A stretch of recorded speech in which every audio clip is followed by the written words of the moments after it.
across the UK, on DAB+, on YouTube, on your mobile, and on your side. This is Talk.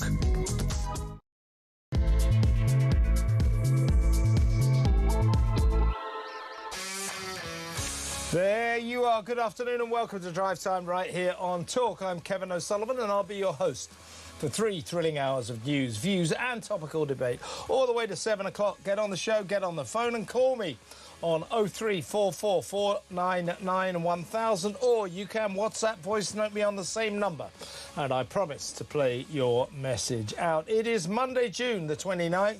Here's what's coming up. They say there's no decent comedy around these days, but here's a terrific joke. Pacifist, peacenik, useless weakling Keir Starmer fancies himself as the next NATO chief. Give me a couple of years and I might be able to come up with someone less qualified to attend to international defence. But offhand, I can't think of anyone. Is two-tier deluded, mad, or in need of urgent psychiatric help? Either way, surely, on no account must this incompetent failure be allowed to extend his reign of soppy incompetence beyond British shores. Surely not. 03444 99 1000. In other news, an allegedly barnstorming speech from PM-in-waiting Andy Burnham as he laid out his plans for a kumbaya, all hold hands, socialist paradise. Naturally, the left-wing, self-styled King of the North wants power taken away from London and the South so that, and I quote, every postcode can grow. What, to a bigger postcode?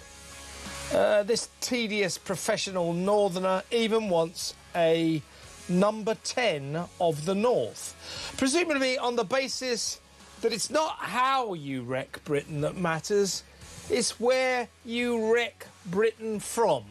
It's the address from where you do it. So move the number 10 up to the north and ruin the country there. Fantastic.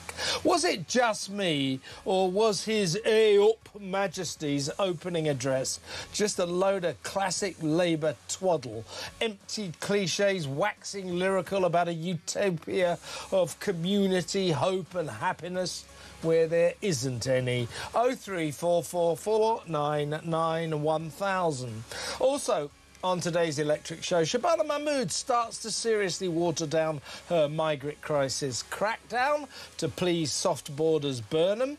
Her bizarre plan to allow in thousands of migrants by legal routes rather misses the point, doesn't it? Solving the problem by simply making illegals legal. No, Shabana, we don't actually need more migrants. The idea is to stop them, not let them in. Do you get it? Does that help you at all?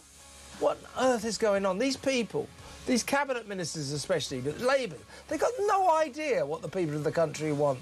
We don't want to make them legal. We don't want them here. We want you to stop them. God's sake. 03444 99 1000. Plus, a shock investigation has revealed the sheer scale of migrants deported from Britain who later make their way back to the Promised Land. The most sickening fundraiser you've ever seen. A plea to donate your hard-earned cash to poor, misunderstood Sikh murderer Vikram Digwa.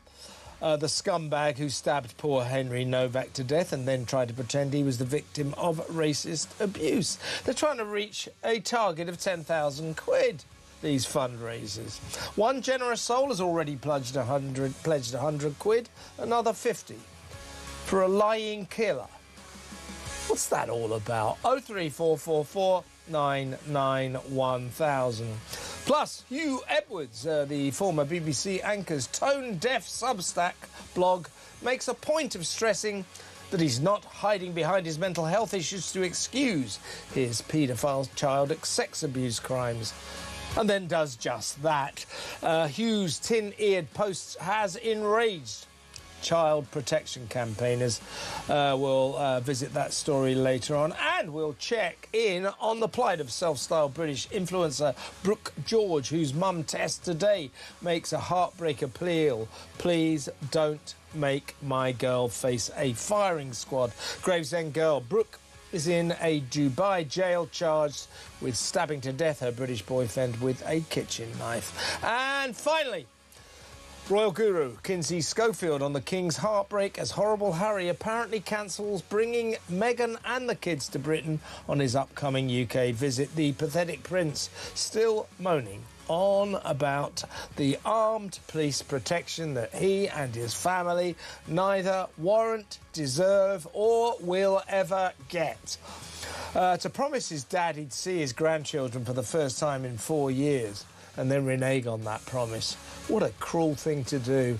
03444991000. All that and so much more, so don't go anywhere. Stick with me right here, right now on Talk, the home of free speech and common sense. Let's spend Monday afternoon together. Let's go straight over to our international editor, Isabel Oakeshott. Welcome, Isabel. Good afternoon. Well, first of all, everybody seems to be lost in wonder about King Andy's first regal address to the nation. Of course, you know now, Isabel, he's soon to not only be King of the North, he'll also be King of the South, the East and the West, the whole country. So he made this speech. Everybody said, oh, it's such an uplifting speech. It's inspirational. I thought it was just head to foot, start to finish, socialist kumbaya drivel. If we just live together and hold hands and sing together, everything will be wonderful. Our socialist utopia will be achieved. Honestly, let's have a quick listen to some of this claptrap. Here he goes. Take it away, Andy. The job of Number 10 North will be to make power flow into the Midlands, into the Southwest, into the east of England, and yes, into London, as I said before, as much as into the North East, Yorkshire and the Humber, and here in the North West. It will be about offering new opportunities to extend devolution in Scotland, Wales and Northern Ireland by taking power deeper down. The people of Dundee and Bangor feel just as distant from Holyrood and the Senedd as they do from Westminster. Number 10 North will be the nerve centre of a rewired Britain. What a load of crap. What is he talking about? I don't care. I'll tell you, as I said in my monologue, it seems to be that Andy's principle is this, his fundamental founding principle is it doesn't matter how you wreck the country with socialist drivel, it's where you wreck the country from. And as long as you can have a number 10 of the North, everything is fine and dandy. This devolution stuff that he wants to, turbocharge, to make sort of every road represent itself governmentally. Well, devolution, I'm not a fan of it in the first place. It makes a country increasingly difficult to govern.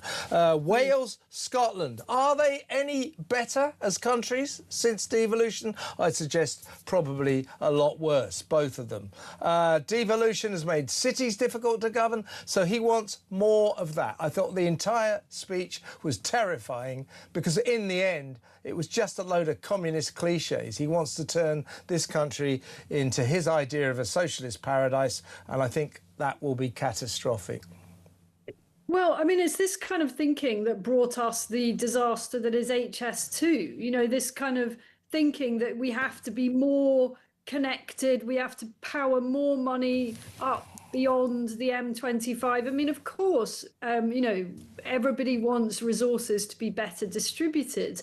But I think the idea that his job right now is to focus on that, focus on the great northern. I mean, this has had so many incarnations over the years, hasn't it? The northern powerhouse from the Tories. On and on it goes. It's so dreary, actually. It is. Isn't it so boring? Dreary? I mean, actually, what people want is for the basics in Britain to work. They want the streets to be safe. They want our country to stop being invaded every day of the week or every sunny day of the week in the summer. They want to stop illegal immigration more broadly, not just those that are coming over on the boats. They want an NHS that can be relied upon to provide high quality care in a timely fashion each and every time, instead of just sometimes being able to do a really good job, you know, against all the odds, because it's got some amazing doctors and nurses that work ridiculously hard.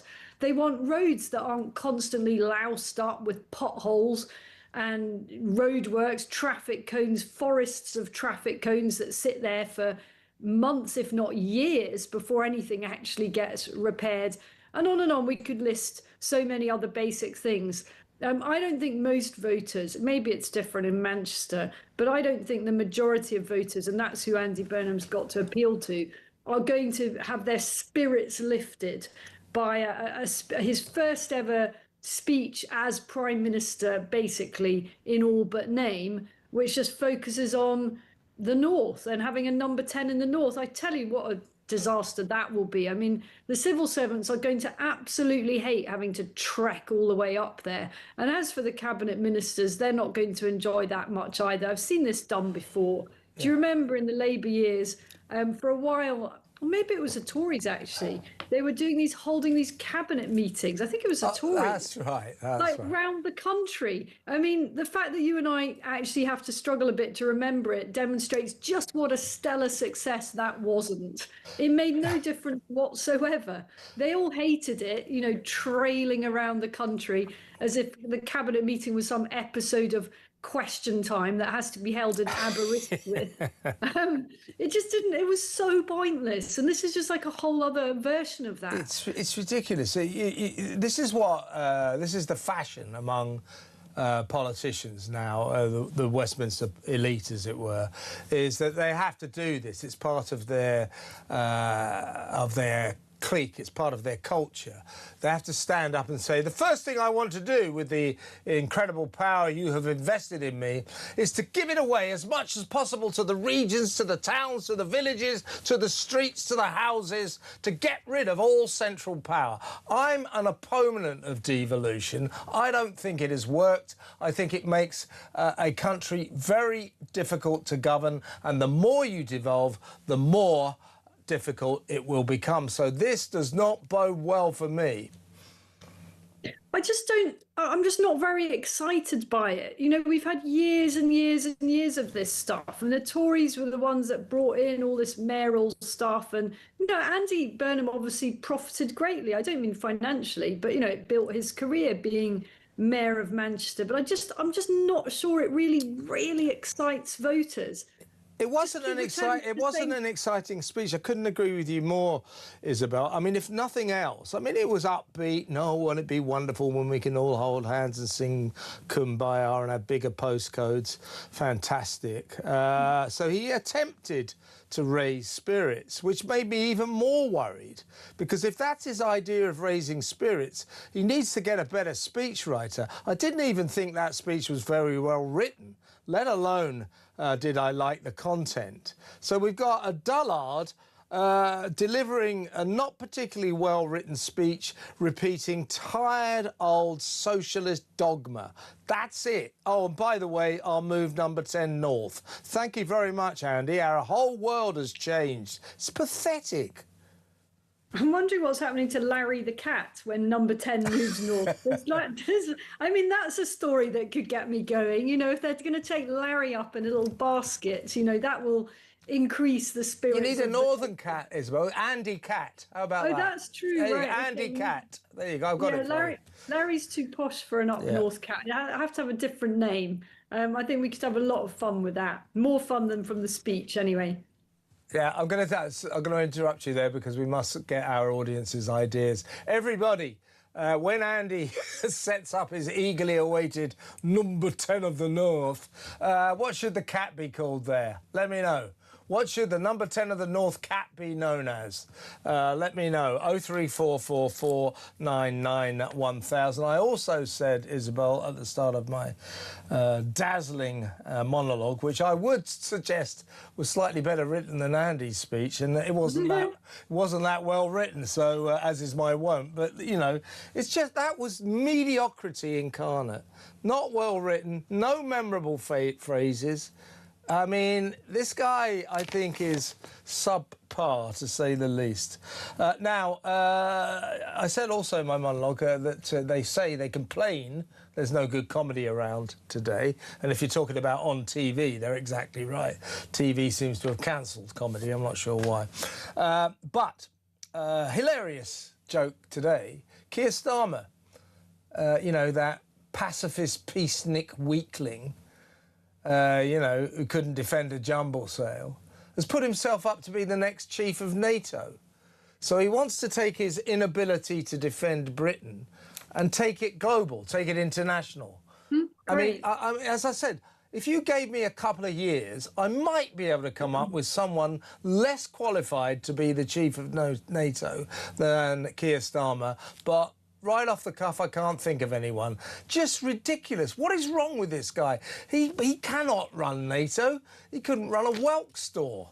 No, I completely agree. I don't think his application would be taken remotely seriously. I mean, this is somebody who's he's so deluded, isn't he? I mean, is he going to base his application on his storming successes in the Middle East? You know, how he campaigned for peace and eventually sent our one tatty, limping, remaining destroyer, which is probably still on its way there. I don't know. It's probably sunk or something. Is that the basis of his application, or is it everything he's done in Ukraine, which is just talk about doing stuff and have the odd meeting with Zelensky and pose for the cameras? Or is it the abject failure to invest in the UK defences that he's going to put forward as part of his application? I don't know. I'm just not sure what bit of his career he thinks suits him to this role. Well, I think we are now looking at a man who, I don't know what his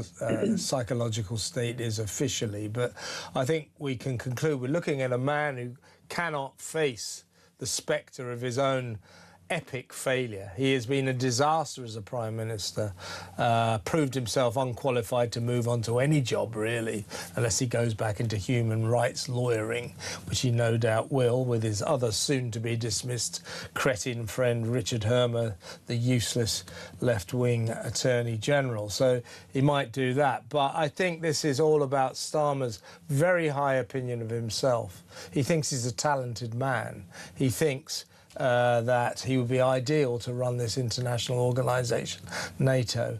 That's self-delusion, that's what that is, isn't it?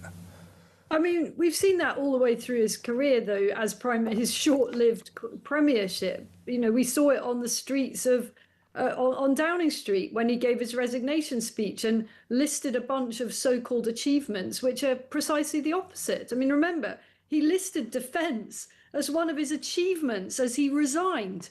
You know, 10 days earlier, not 10 days earlier, the Defence Secretary had resigned in protest at his unwillingness to fund defence properly. And yet here was a guy who stood out there and listed that as one of his achievements. I do wonder what planet he's on, but fortunately it's not going to be planet British Prime Minister for much longer. And if I'm only judge, the President of the United States of America might have quite a big say in who the next General Secretary of NATO is. And I would suggest that Donald Trump is unlikely to back Keir Starmer for that very important job. He's just not qualified. As I say, if nothing else, even if he was competent, constitutionally, he's a sort of pacifist peacenik. So he's entirely the wrong kind of guy to do this job, but he's also very incompetent. So it's a perfect storm of uselessness, of unsuitability for this very important role. Let's go to break, shall we?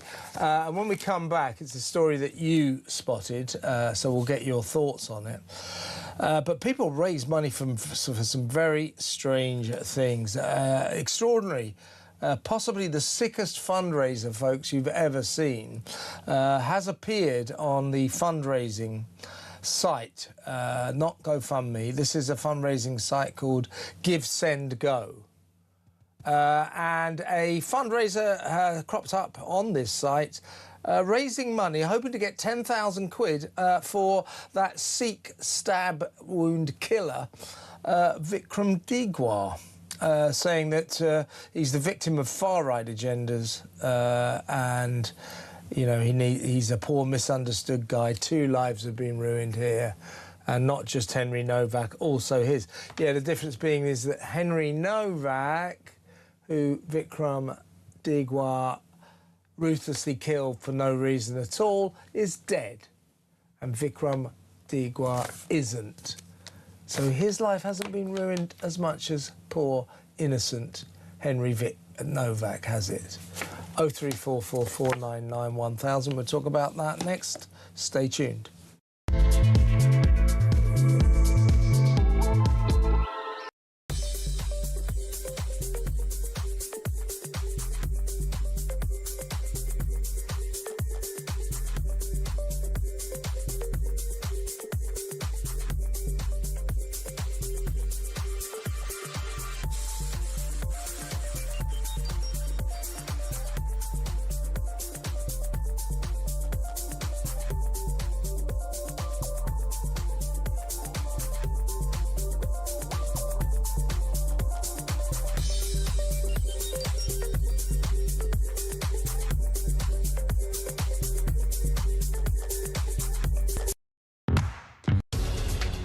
Old news. On to the next. There we go. That was Andy Burnham, who just drove through there on his way to the palaces of Westminster to be sworn in as an MP and, of course, on his route to number 10. I swear by Almighty God that I will be faithful and bear true allegiance to His Majesty King Charles, his heirs and successors, according to law. So help me God. There was 2 things on that manifesto. One was a picture of Keir Starmer and the word change. Well, promise made and promise delivered in that sense. It can be done.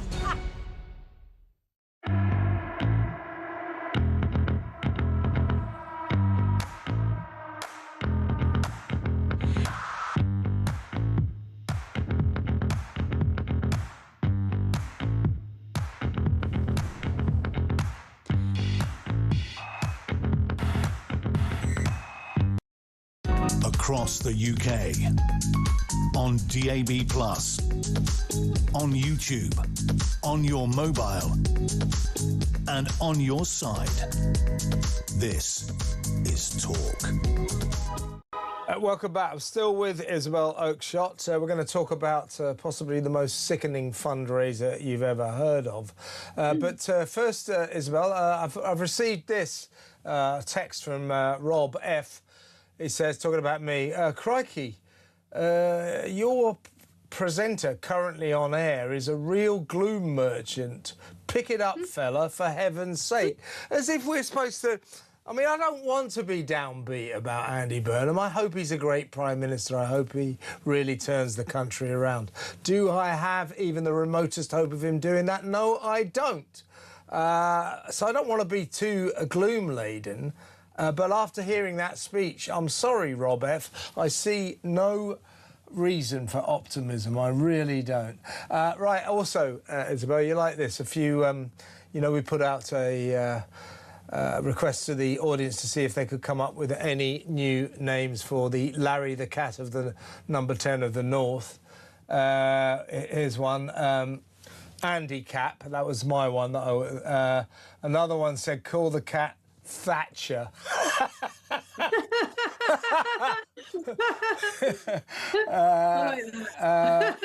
Another one would be Pandy, because then it would be Andy Pandy. Barry the cat.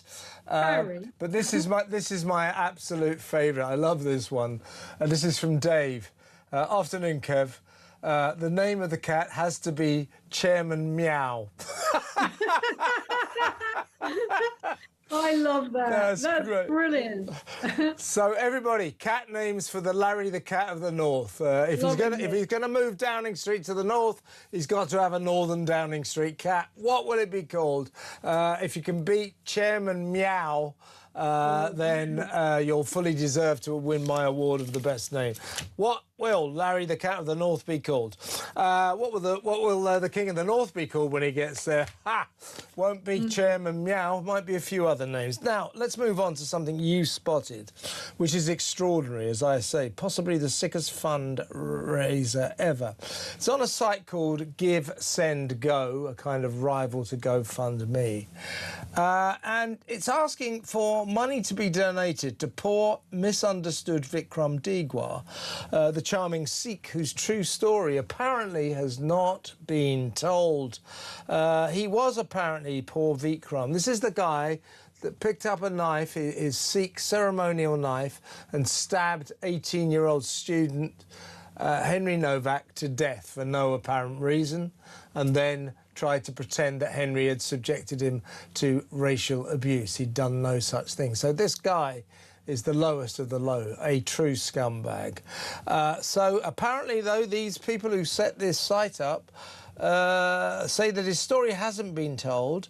Vikram Digwar is apparently the victim of far-right agendas.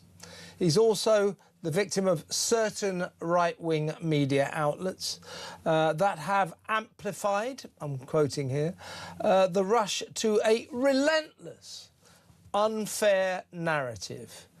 This poor, put-upon, vicious murderer, the liar who tried to blame Henry Novak for racial abuse, is being portrayed, and I'm going to quote it again, according to this fundraiser. He's being portrayed in an extreme and disgusting manner that nothing in his character would justify. The plea for cash talks in terms of, quotes, the 2 young lives affected, as in Digwar, who is still alive, and Henry, who is not. Target is £10,000. One person has already donated £100, another £50. I should say, in fairness to Give, Send, Go, I think probably as a result of our inquiries, they've now taken this down. But it was there for a good few days and people were donating. What the hell's going on? I mean, you said in your opening, your intro to this, probably or possibly the sickest fundraiser ever. I think it's by far the sickest fundraiser I've ever come across. I mean, what's happened here? Somebody has murdered an innocent young man, and they've gone to, rightly, they're being punished for it, and now their friends, their relatives are begging for money, saying that they're the victim. I mean, that is what the job of the lawyer is. You know, the defendant's lawyer is there to present another side of the story, if there is one. But there wasn't another side of the story. You know, they had their opportunity to say, well, this isn't what it seemed.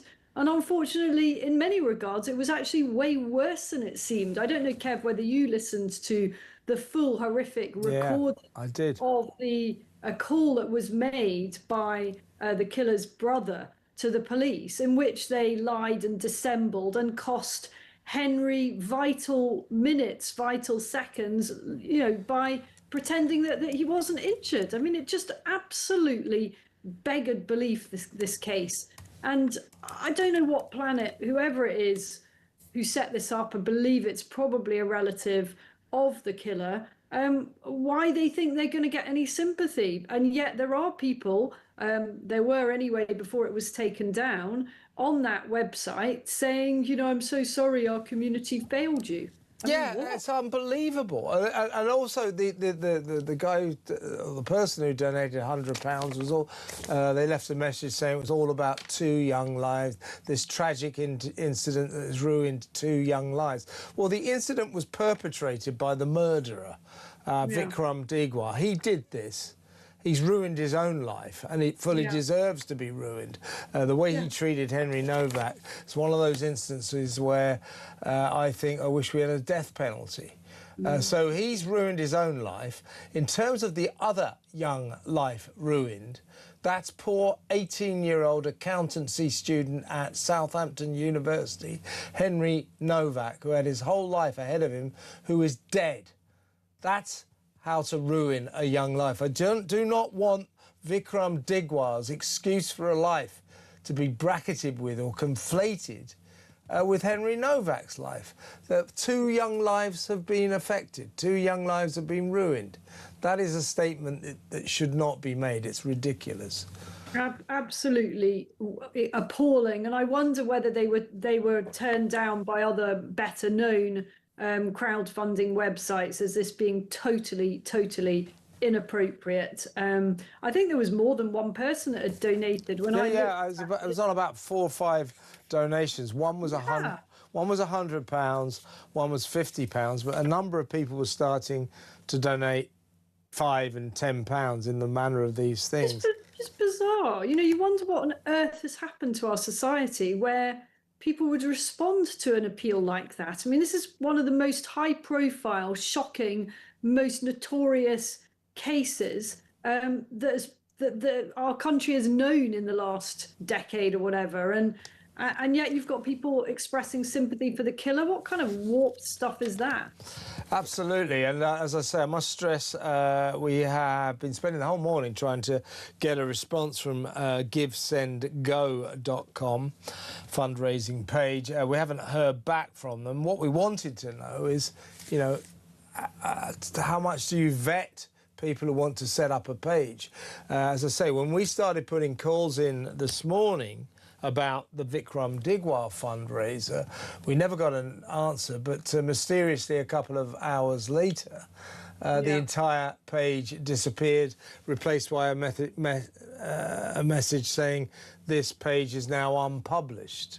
Right. But I wonder what the vetting system is. I mean, how closely do they look at people who want to set up pages? And I wonder what the rules and the law is around this, because we didn't find out from givesendgo.com, because they didn't reply to our requests. If they're out there, we would still like to hear them. But I agree with you. On reflection, you're absolutely right. It's not one of the sickest fundraisers I've ever seen. We've seen a few, by the way. There are some people try to raise money for Raoul Moat. Do you remember him? Oh my God, that's going back in time, isn't it? Was that a road rage thing back in the... that was he ended up going on the run, didn't he? And the whole police search. It was in that place, Whitehaven, up in I do remember the case. Well, Gaza went up there to offer him some help, I seem to remember. Right. Luigi Mangione. He's the healthcare shooter. Do you remember the guy who shot the insurance chief in Manhattan, Luigi Mangione? He's quite good looking, so that elicited a page on GiveSendGo. So, you know, you get these really weird people that people want to raise money for. But as you quite rightly say, Isabel, Vikram Digwal, raising money for that, I think that's pushing it. I really do. Isabel, great to have you on the show. Thank you very, very much. Good to talk to you. The brilliant international editor of Talk there, Isabel Oakeshott. Next up, we're going to spend the next half an hour doing some migrant stories. The first up is this ridiculous softening of Shabana Mahmood's crackdown laws, and the fact she's going to invite thousands of migrants who would have been illegal. She's going to let them in. So I'll give you some legal routes, as if that's all we care about. In the end, Shabana, we want to stop them coming. We don't want more of them coming. So I think you've got the wrong end of the stick here. We'll talk about that, and then we'll also talk about a great investigation in the Sun newspaper revealing that so many thousands and thousands of foreigners, failed asylum seekers that we deport, find their way back to the country. Thousands of them. You know, not necessarily tomorrow, but they'll leave it a year, a couple of years, and they're back. Thousands and thousands of them. So we're not even deporting people successfully. So all of that next. Stay tuned.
across the UK.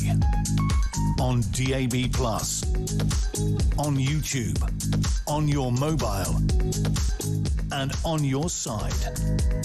This is Talk.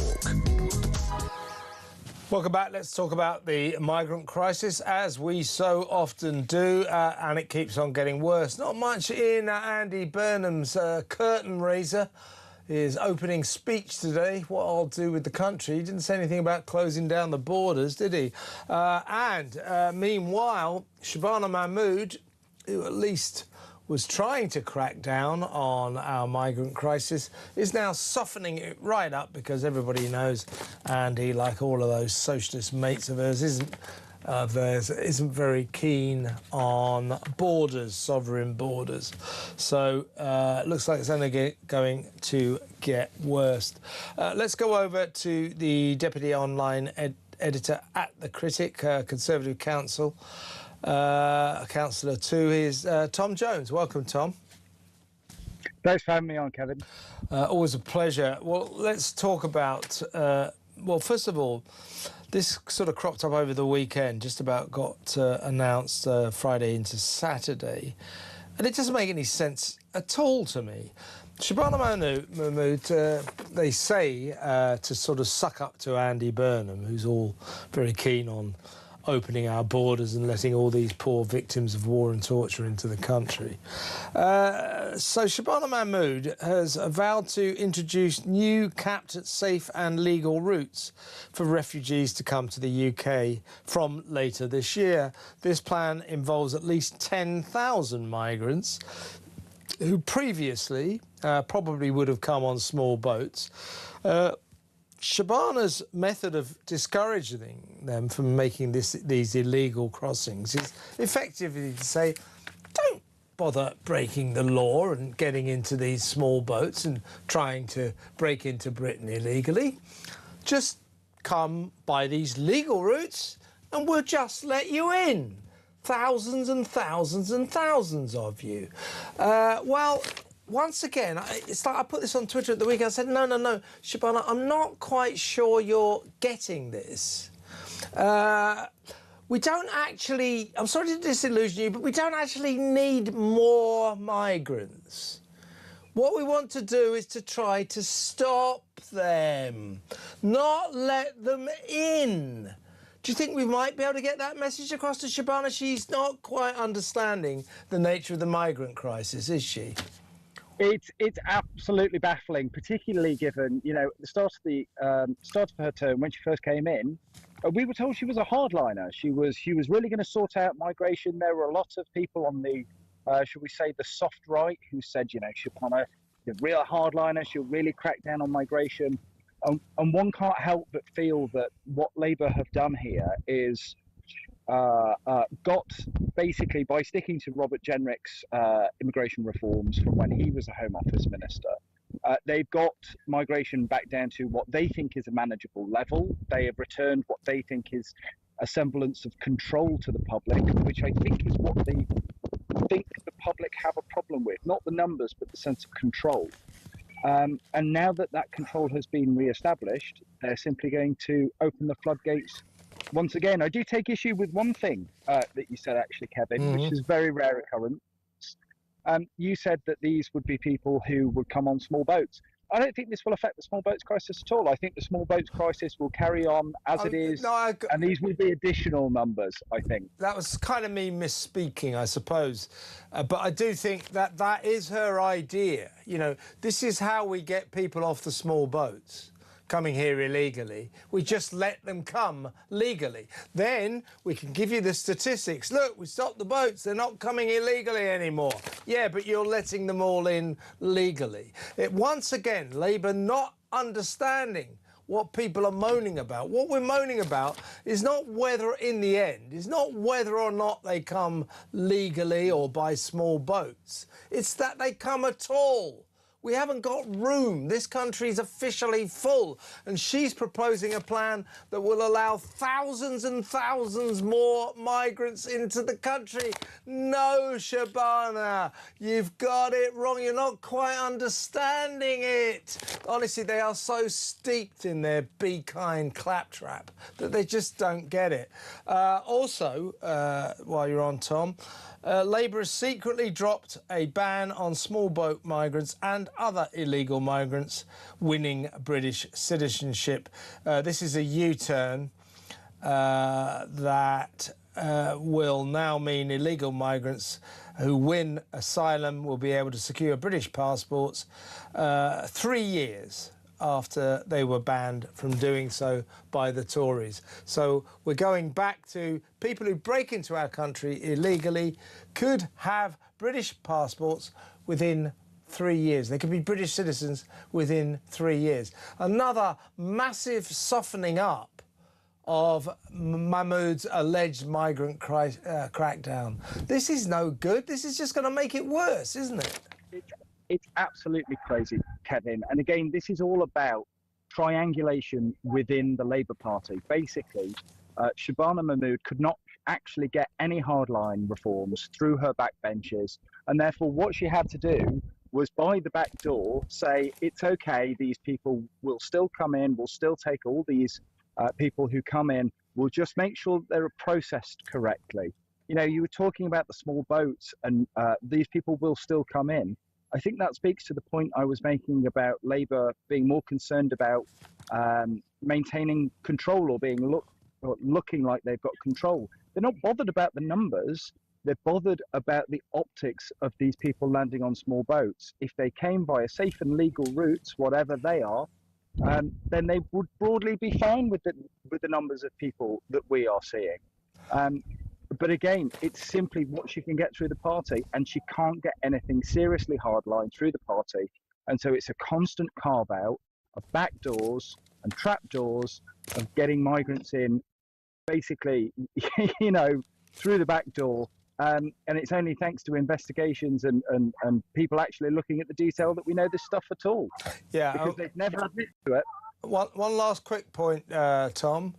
Here's another Mahmoud, sort of baffling Mahmoud initiative. She's got this idea that, I mean, I quite like the idea that asylum seekers will be limited to one appeal, because right now the absurd system is they can appeal until the cows come home, ad infinitum, until they finally win their appeal. So she wants to limit them to one appeal. That's so far so good. But that appeal, according to her plan, will not go to a tribunal judge. It will go to a panel of members of the public. Now, there's only one type of person I can think of worse than the immigration tribunal judge to decide the fate of an asylum seeker, and that is a member of the public. What's this all about? Well, I think basically we know, you know, between you and I, it certainly won't be members of the public. It'll be left-wing members of the public, won't it? It will be left-wing Guardian-reading members of the public, yeah. People from refugee NGOs will be asked to staff this, and it will be a new career path for them. And, you know, it's a terrible, terrible system that she's proposing here.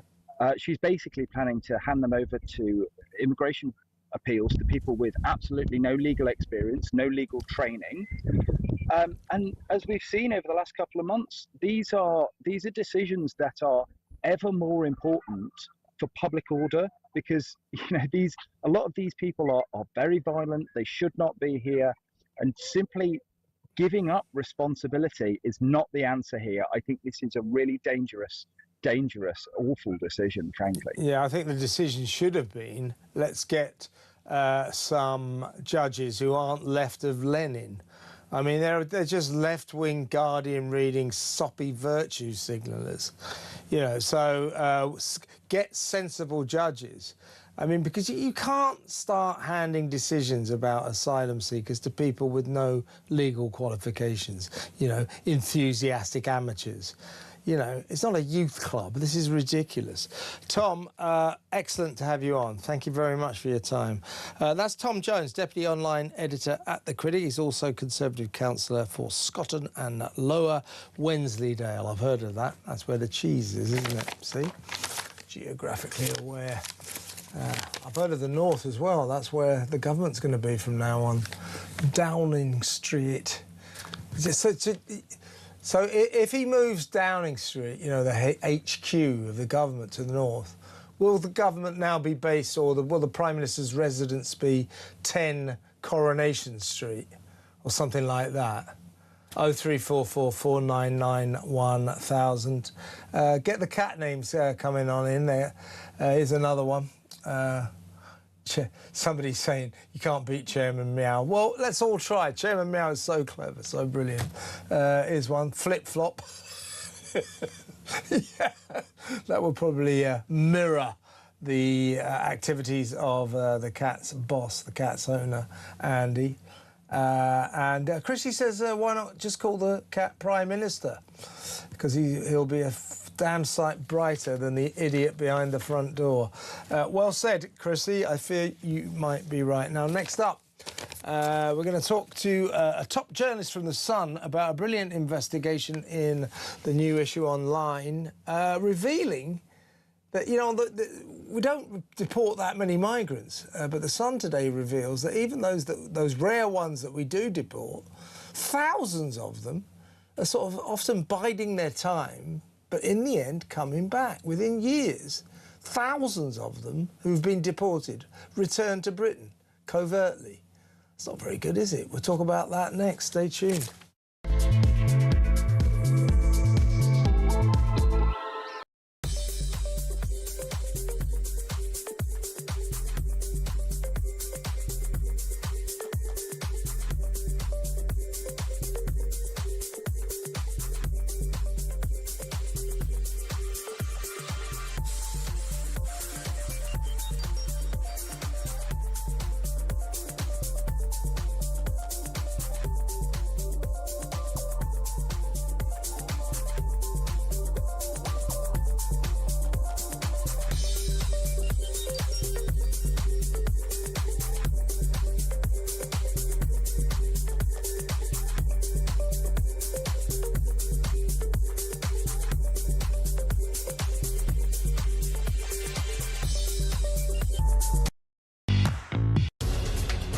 Old news.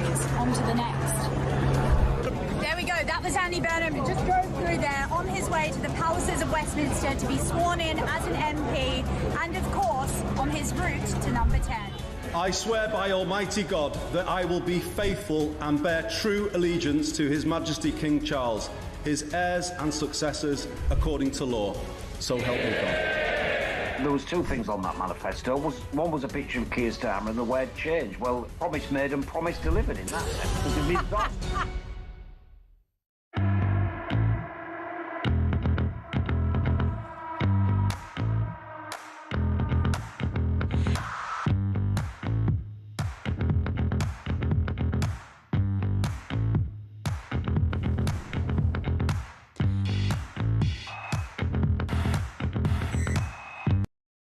Across the UK, on DAB+, on YouTube, on your mobile, and on your side.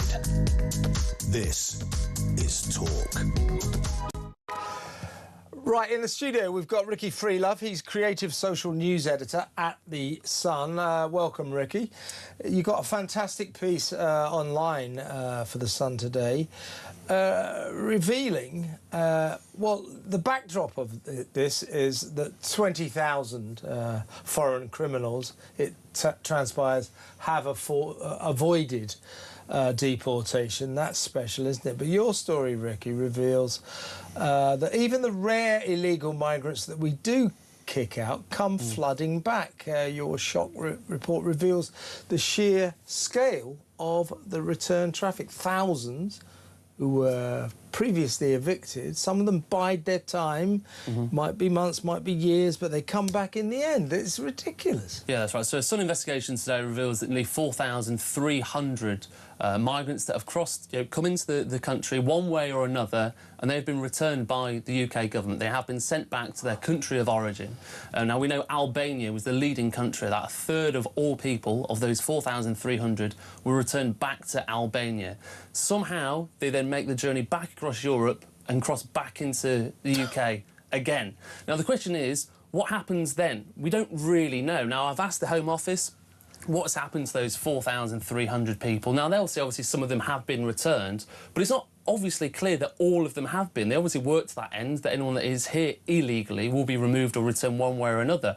But I'm not entirely sure that's true. Now, we know that there will be plenty of people that claim Article 8 on the ECHR, right to a family life. It's basically how quickly can they get to the UK, settle down, and ideally have kids. If they have numerous children here in the UK, they've got something to anchor them down, and they can't really be removed because they've got a right to a family life here. I mean, this is a sort of window into a crisis that's spiralling out of control, because last week official figures revealed that the Home Office has basically lost 50,000 migrants. They don't know who they are, where they are.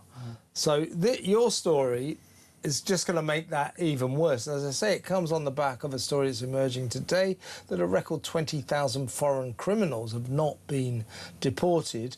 Meanwhile, even those we do deport come back. I think it's interesting, the time frame of this, because some of them wait like years before they come back. What do you think is going on there? We don't really know. Now, the Home Office would say that those people have been deported. These figures go back to 2004. So somebody could technically have been deported in 2004, that have been banned from entering the UK ever again for 10 years, and then, I guess, legally, they could have returned from 2014 after. But I think we have to also be realistic about this. We are talking about illegal immigration. This is coming specifically in the last few years, since 2017, 2018, when the small boat crossings has really escalated. So I think there has to be a level of, being realistic about the numbers who are waiting and coming back again. But even in the one-in, one-out system, there's been an absolute car crash for Keir Starmer, this flagship policy, this returns policy.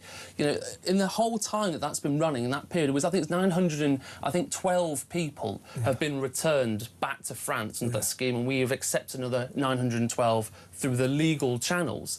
In 1 week alone, on the 12th of June, in 1 week alone, we had 1,912 people arrive. So in the whole time that we've had one in, one out, we wipe it out within 1 week. It is remarkable, the sheer numbers that are coming across. And it clearly just doesn't stack up. And, when you talk about the one in, one out scheme, you're absolutely right. In fact, it works out, it's not one in, one out, because we're kind of quite behind the 8 ball on this. I think we've returned 900 to them, and they've given us about 1,200 or something like that. So we're proportionally, we're doing badly out of one in, one out. But I think the worst thing, or the most shocking thing about the one in, one out scheme, to go back to your deportation returnees, as it were, story, is how many of the one in, one outers, when sent back to France, come back. Yeah. One of them, pretty much, we established, was taken back to Paris.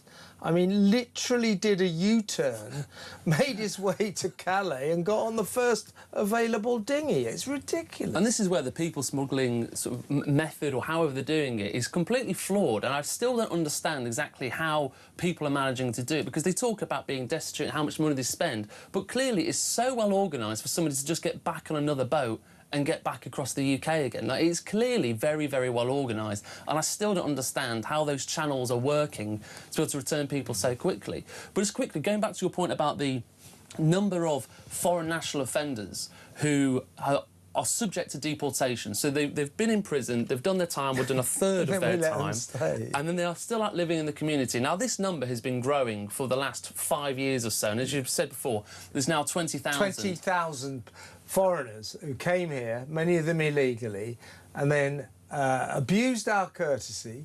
You can live here. They then go out and break the law seriously. Some of them go to jail, and we don't deport them. Yeah.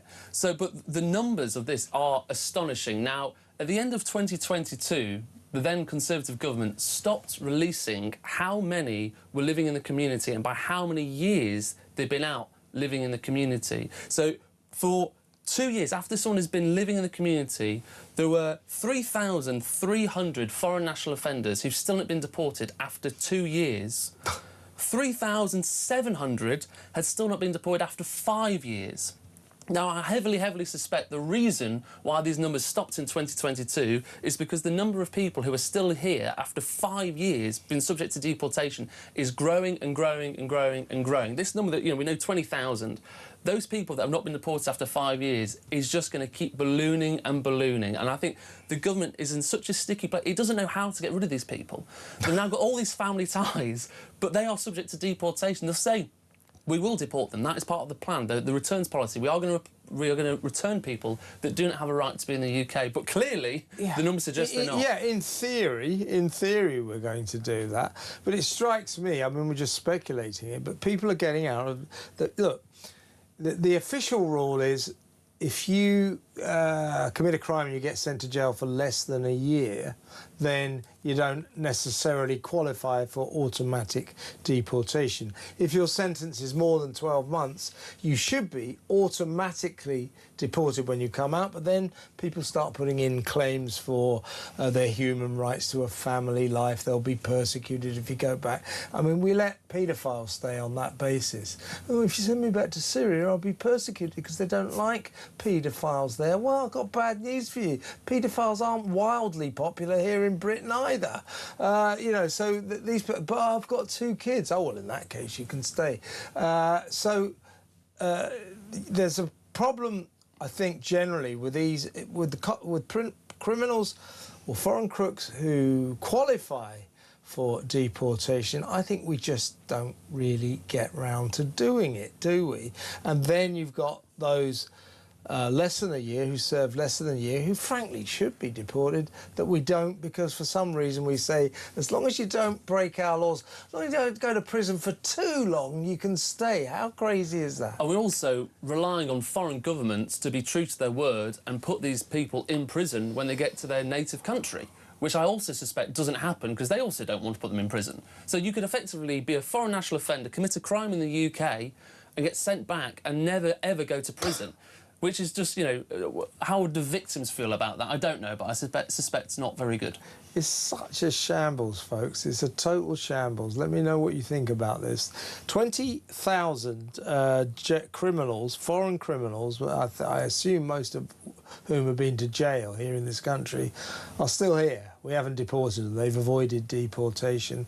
And thousands that we do deport are making their way back to the country.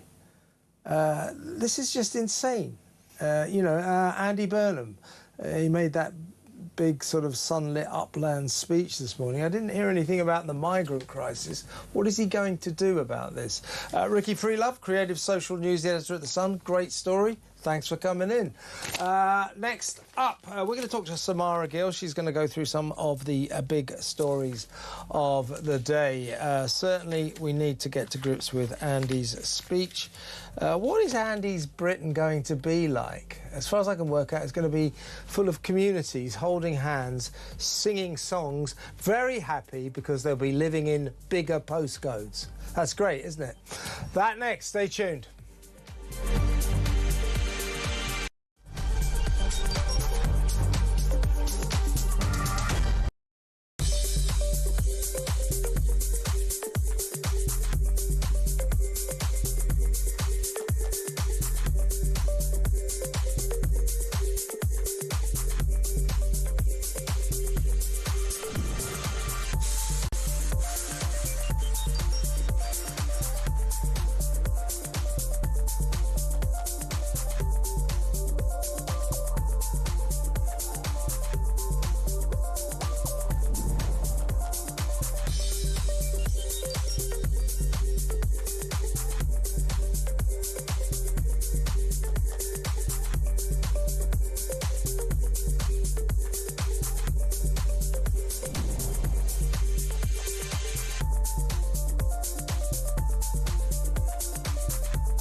across the UK. On DAB+, on YouTube, on your mobile, and on your side. This is Talk.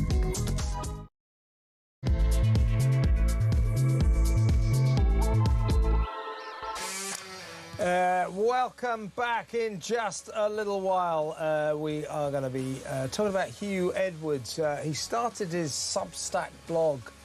I don't know, I seem to be signed up for it. I did not sign up for Hugh Edwards' blog, but it's being emailed to me, and I'm getting these messages saying I'm following his Substack. So, you know, you're talking to Hugh Edwards' biggest fan here, apparently. But anyway, it did give me the chance to read his weasel words. And basically, the whole Substack was, you know, I'm not trying to hide behind my mental health issues. You know, my mental health problems do not excuse my offence. You know, he's talking about his paedophile effects, child sex abuse, you know, collecting all those pictures. You're right, Hugh, that your mental health issues, such as they are, do not excuse your crime. You say, I'm not trying to excuse you, I'm not trying to say it's anything to do with mental health, and then spends about 800 words essentially saying just that. It's not my fault, it's because I got mental health problems. Well, Child Protection campaigners are furious with him today. It's tone deaf, tin-eared. We'll talk about that later. But first up, Samara Gill, our ace reporter, roving reporter, is in the studio. Welcome, Samara. Hello, Kev. Yeah, no, I was just thinking, when I have my down-and-out days, I don't really go to Google and get Class A child porn on my phone. So, yeah, it's no excuse. I don't do that. Yeah, I know. It's just like... I don't do that either. Yeah, even when I'm feeling down in the dumps, and it's just funny, isn't it? The whole thing, we're going to talk about it in a minute. Yeah, the whole sorry, thing I'm is... getting off. No, I mean, it is worth reading. I think, you know, I don't in any way. There's no excuse for what I did. And it's nothing to do with my mental health issues. But let me tell you how mental health issues make you do these things that are so wrong. In other words, he is trying to blame his alleged mental health difficulties. He says he's got mental health difficulties. He's been saying that ever since he got caught. A lot of people do, don't they? We're going to talk about that. You know, mental health. Got to take it seriously, but let's face it, a lot of people use it as a shield. You know, if you say, oh, I've got mental health problems, then everybody has to sympathise, like we were supposed to sympathise with Hugh Edwards. I don't think so. We'll talk about that later. Right, first up, let's get from you, Samara. Well, let's have a listen to King Andy, King of the North, South, East and West now, about to become our Prime Minister on June the 20th, unchallenged, unburdened by any democracy, any democratic purpose, no... people voting for him, no Labour Party MPs voting for him, just waltzing in there, he's the boss. Well, he made his opening speech, if you like, as our new sovereign, King Andy. Here he is. The job of Number 10 North will be to make power flow into the Midlands, into the southwest, into the east of England, and yes, into London, as I said before, as much as into the northeast, Yorkshire and the Humber, and here in the northwest.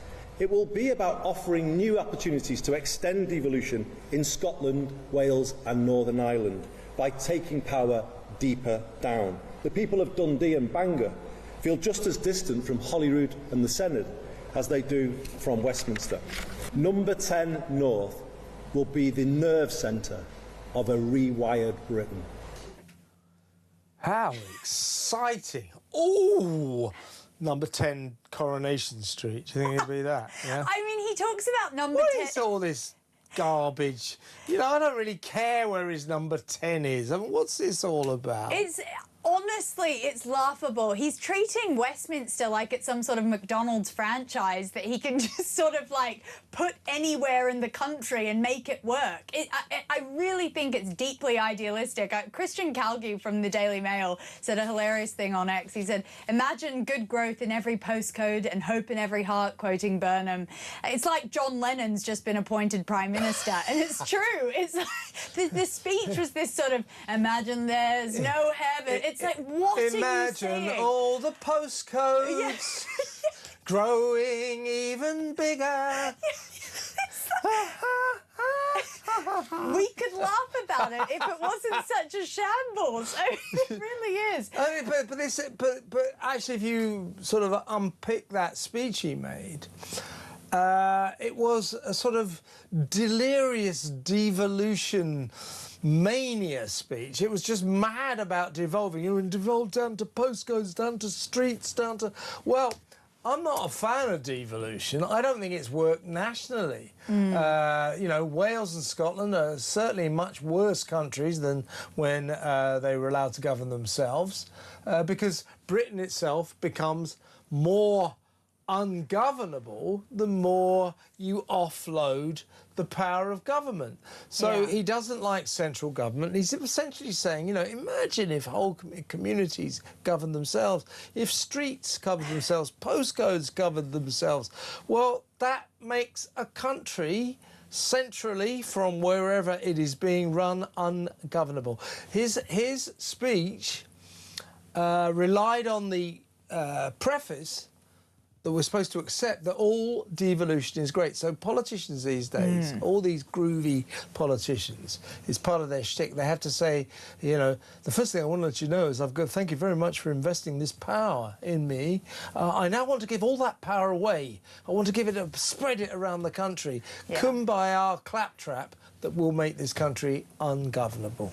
Yeah, I couldn't agree more. I mean, it's a very sellable idea, you know. When you think about it, you think, oh, that's great. You know, my local councillor could be deciding much more for me and we could have power in every town. But unfortunately, in practice, it is deeply impractical. It doesn't really work. You know, people do just switch off when the word devolution is mentioned because it's such a sort of fandangled term where you don't really even know what one is talking about in that sort of way. And I think that when we talk about the quality of councillors, the quality of mayors that we have at local level, are they even qualified to be making really big decisions? I mean, some are, some absolutely are. There are some great councillors in this country, some great mayors, but not enough, in my opinion. And I think we need to be very careful with what Andy Burnham is saying here, because it's a radical plan. I was actually not expecting his speech to be so radical today, but it is something else and something that he doesn't have a mandate for. Yeah, he doesn't have a mandate from the people. He doesn't have a mandate from his own MPs. Now, Simon Case, former Cabinet Secretary in The Telegraph on Saturday, was saying this is actually constitutionally crucial that Andy Burnham calls an election, because otherwise we've got a democratic crisis. We have a Prime Minister in number 10 Downing Street, or the number 10 of the North. Great, exciting. You're going to move number 10 to the North. Brilliant, fantastic. That should sort the country out. Unbelievable. So he'll be in the number 10 of the North or number 10 Downing Street, busily handing over power to streets and villages and towns, so the whole thing was, it was, as I say, it was a sort of obsessional diatribe of deranged devolution. Absolutely, and all under the banner of maintaining Labour's fiscal rules under Rachel Reeves, which is really odd, which I know he kind of has to do and he's been pushed into, but I'm not quite sure how any of this is able to be executed if he's actually going to maintain the horrible thing that Rachel Reeves has presided over in our terrible economy and the way that we are basically borrowing and borrowing in order to spend and spend. I think there are problems there. I don't know how he's actually going to execute this, and that was the key issue within that speech. It was very hopeful, it was quite positive, but in practice it needs to be questioned. I mean, he's talking about the greater public control of the essential services, the reindustrialisation, house building. He also talks about, he was very strong on making going back on what Blair said years ago about sending everyone to university. He wants those to essentially basically be trained up. He's got a good point there. I think he does, but his vision of Britain is actually quite bleak and naff, in my opinion. It's quite villagey, and it's insane because we're talking about Britain is one of the world's leading economies. We produce some of the greatest minds in the world as well. And he's got this weird vision for Britain as if it's some village town. And I get that he wants less people to go to university. I agree with the whole Mickey Mouse shtick. Yeah. But let's talk about the fact that China and India are laughing because they are educating everyone into the future, and he seems to want everyone to go backwards. Well, he wants this country to be more hokey, more local. Yes. You know, governed. You know, people governing themselves. As this is a sort of principle that these socialists. I mean, it's communism. You know, it's communities living together, working together to create a socialist utopia. It doesn't work. Never has worked, but these people will never stop banging the drum. What he believes, the same as all these idiot lefties on the backbenches of the Labour Party, and indeed Starmer and the gang, what they believe is that the only problem with their socialist utopia that they've always dreamed of is there's always been these right-wing people around shackling them, stopping the Marxist vision from coming into full play. Now that we've got rid of the... Now we've got Andy with his 400 majority, we can bring in the socialist utopia and it will be brilliant. It won't. This was an acute lack of actually ambition for the future within his speech. There was hope, sure. What's he going to do about the migrant crisis? Did he mention it? No, of course not. Of course not. I mean, to be fair, he spoke about HMO Britain in his speech, on his winning speech when he won down in Makerfield, and how he doesn't want towns and cities to be sort of overrun by illegal migrants, and he wants to get rid of all that. But again, there's been no plan put into place. You're completely right.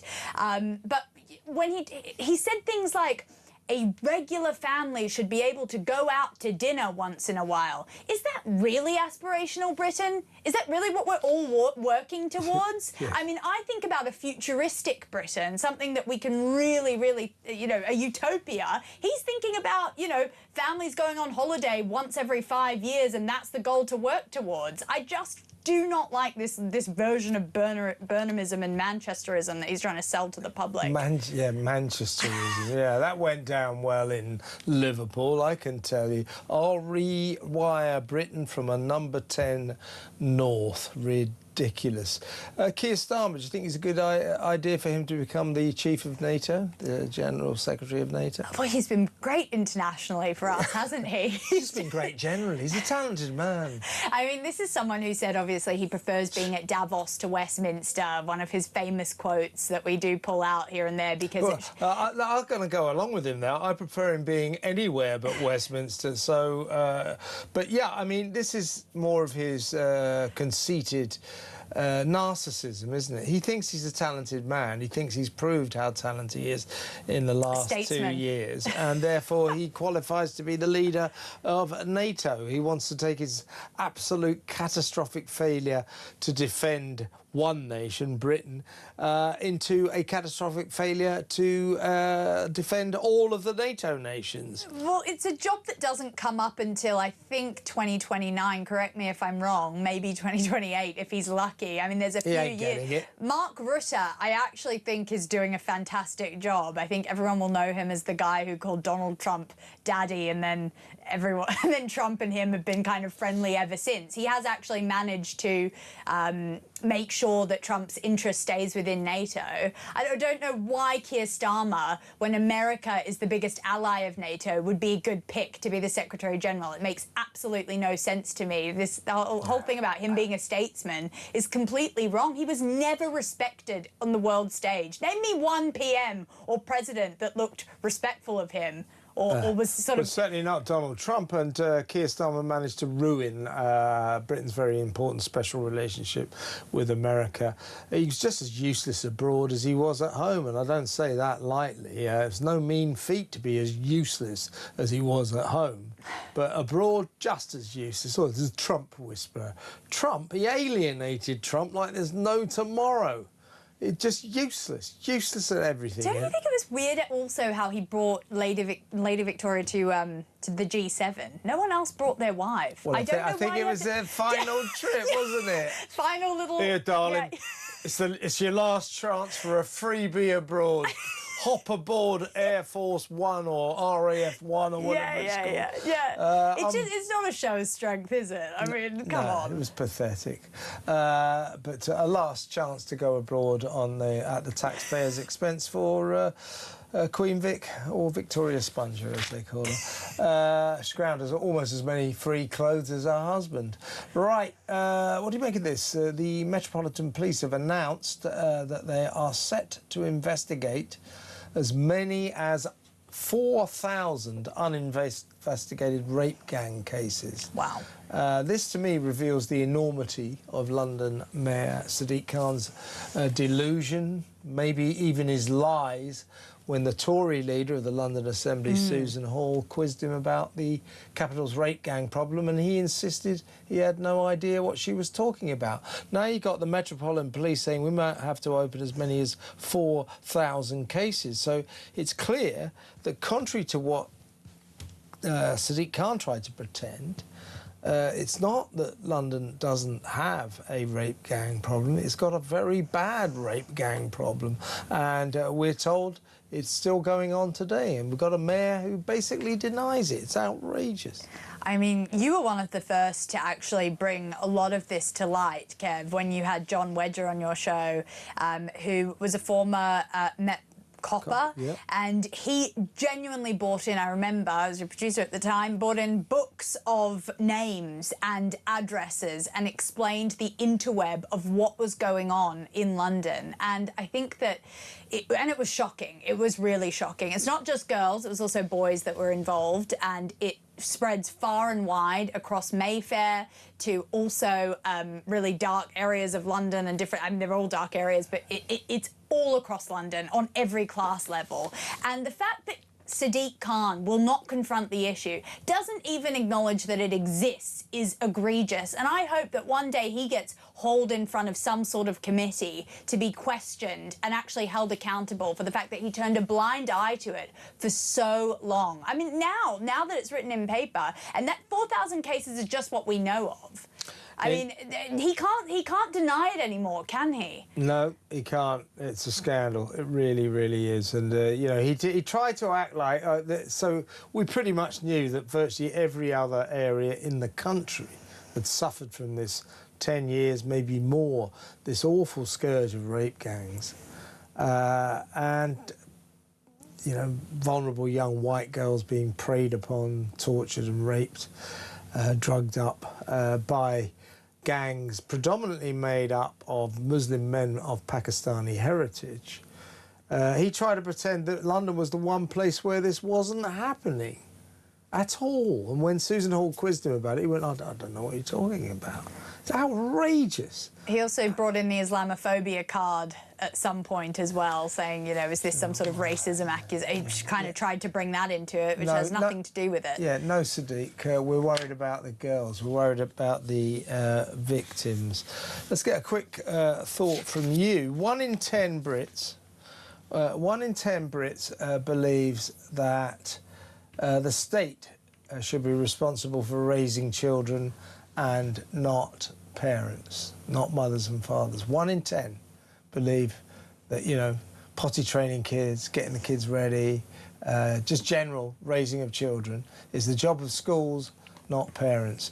This is the mission creep of socialism. Socialists believe the state should bring up children, not mothers and fathers, and it's trickling down, and members of the British public are starting to buy this rubbish. That is really, really concerning. I mean, I think you can obviously tie it to the social media ban. That is Keir Starmer's legacy, and I think that it's a problem. It's a real problem. I think that, unfortunately, this is tied into many different Labour policies. The free school meals, that's also, oh, you're relying on Labour, you're relying on the government. The amount of people, the sheer amount of people and families that have gotten onto benefits under Labour, that's, again, them trying to gain control. And so That's very concerning, though, that the public actually is now starting to believe that the government should come into their homes and control them. It makes me very worried about a sort of future, even Burnham government, whereby he clearly wants that. He would want that because he's a socialist. You know, this would hark back to not so long ago. They changed the law finally, or the rules, where kids were turning up at school and saying, "Oh, I think I was born in the wrong body." Yeah, right. And teachers would allow, if it was a boy, you know, to spend the day in a dress and put his trousers back on, go back home, and the teachers would keep that secret from the parents. That's outrageous. It's absolutely outrageous. They did change that law, but for a long time, teachers were not telling parents that their boys, the little boys, were turning up to school and wearing dresses, not telling the mums and dads. Because, you know, they're just the parents. It's the state's job to raise children. No, it's not, is it? Let me know what you think. 0344 499 1000. Still getting lots of names for the Downing Street of the North cat coming through. Chairman Meow is still the winner at the moment, I think. I'll read some more out in a minute. Fidel Castro. Keep him coming. Barry was another one. Andy Cat, I like that one. Keep him coming. What would you call the Downing Street of the North cat? What would you call it? Larry obviously is a southerner. He's not going up there. Right, let's go to break. Next up, we're going to talk to a campaigner for child protection and safety who is furious, along with a lot of other of her colleagues, with Hugh Edwards for this tin-eared, tone-deaf Substack blog he's written about his own mental health problems and how, well, he says they don't excuse his crime, but then he sort of tries to excuse his crime. So he's right. If he's got any mental health issues, I've got my doubts, but he says he has. It doesn't excuse what he did. It doesn't.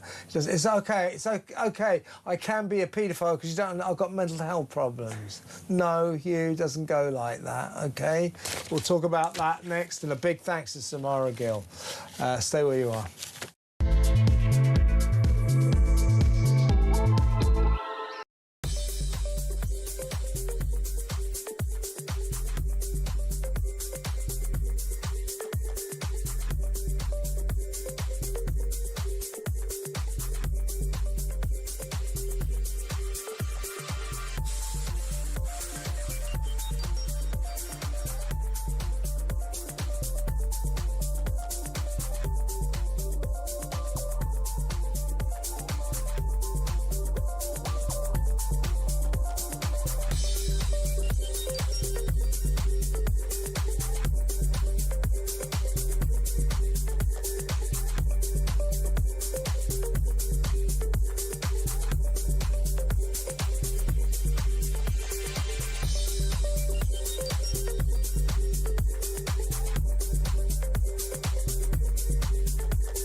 I'm Mark Dolan. Join me every weekend from 6 a.m. for the stories that matter to you. We talk politics, we talk news, we talk entertainment, we talk about everything that affects your life. There's only one place to start your weekend, the home of common sense. Talk Breakfast on Talk. 6 a.m. to 10 a.m. every Friday, Saturday and Sunday here on the home of common sense.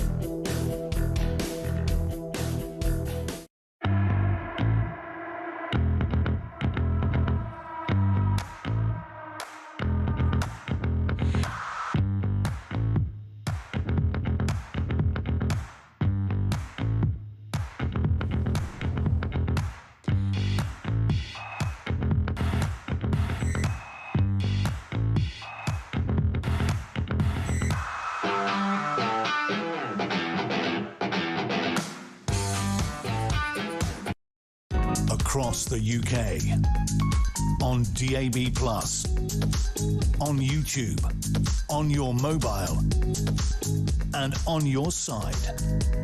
This is Talk.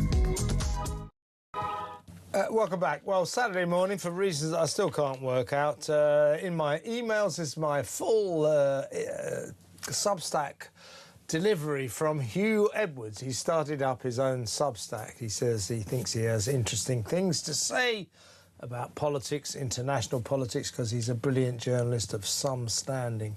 He read the auto cue at the BBC. OK, if you want to do that, that's up to him. People can choose whether or not they want to read his thoughts. Where I think he crossed the line was, so I started reading this. It was nothing about politics. It was all about his own mental health problems. Remember, he played the mental health card when he first got found out for grooming a kid while he was at the BBC, something that sort of destroyed his career. Well, he can say, well, in no way does my mental health condition, my problems, in no way they excuse my crime, which was a paedophile crime, collecting vile, serious child sex abuse images. He says it doesn't excuse it. And then he went on to say, but it basically does excuse it. That's what he was saying. Now, child protection charities have called his blog on Substack inappropriate and disrespectful, and one called it showing a staggering lack of awareness. Just as background, in 2024, Edwards admitted to accessing 41 images of children, including 7 of the most serious type, and was given a 6-month sentence, suspended for 2 years. Let's lead to campaigner and founder of Project 9010. That's a charity, Emma Jane Taylor. Emma, thanks for joining us. First of all, tell us about Project 9010. What exactly is that? Thanks, Kevin. Yeah, so Project 9010 is focused on the hidden in plain sight message that 90% of children being abused are being abused by people they know. 10% is stranger danger, which is still important, absolutely still important. We must never forget that. But the hidden in plain sight message of the charity is the lead of everything that we do, because it's a conversation no one wants to have. It's not a comfortable conversation to have, but it's the one that we should be having because it's the most prevalent. And here we are again talking about someone who was just blatantly hidden in plain sight for all of us to see. Yeah, he really, he was the ultimate hider in plain sight, wasn't he? The BBC's chief news anchor, the guy who announced the death of the Queen. How far has he fallen? A long, long way. But so he's written this Substack for reasons that are beyond me. I seem to be signed up for it, but I won't lie. When it turned up on my emails, I was quite interested, and I did read it. I don't know if you have, but the tenor of it was, and you must know this syndrome, Emma Jane, it's this. It was, in no way am I making excuses. In no way am I saying that my mental health condition is any excuse for the crime I committed. But it is an excuse for the crime I committed. You know, you can't really blame me. I've got mental health issues. Now, I'm not trying to undermine the importance of mental health issues, but I do think that people, when they get in trouble, often play the mental health card. Hugh Edwards did big time when he first got found out for grooming that kid. He immediately went off and said, I'm in hospital, I've got mental health issues, you can't write about me because I've got mental health issues. Now he's saying, don't forget, you know, it's not really my fault that I committed this paedophile crime, I've got mental health issues. What did you think of his blog, and what do you think of his excuse that you can't blame him because he's got mental health issues? First of all, he's a registered sex offender. He's on the sex offenders register, and he will be, I think, for 7 years. A convicted sex offender should not be shaping public opinion. He gave up that voice when he got found out. The only reason he's talking about this is because he got found out. I know lots and lots of people with mental health issues. Not one of those, I am pretty confident, would ever go on to harm a child in this way. So this, he's astonishing that he even feels that he's got a voice or any credibility. Like you say, some of the worst crimes, some of the worst images he was sent. He got caught. He's now saying everything that he feels the public want to hear, but we don't want to hear it. He needs to go away. Every time he comes back, he's a reminder to victims who've been abused, to those who've been in those images and have been seen by paedophiles across the world, that he is there and he is trying to turn his life around.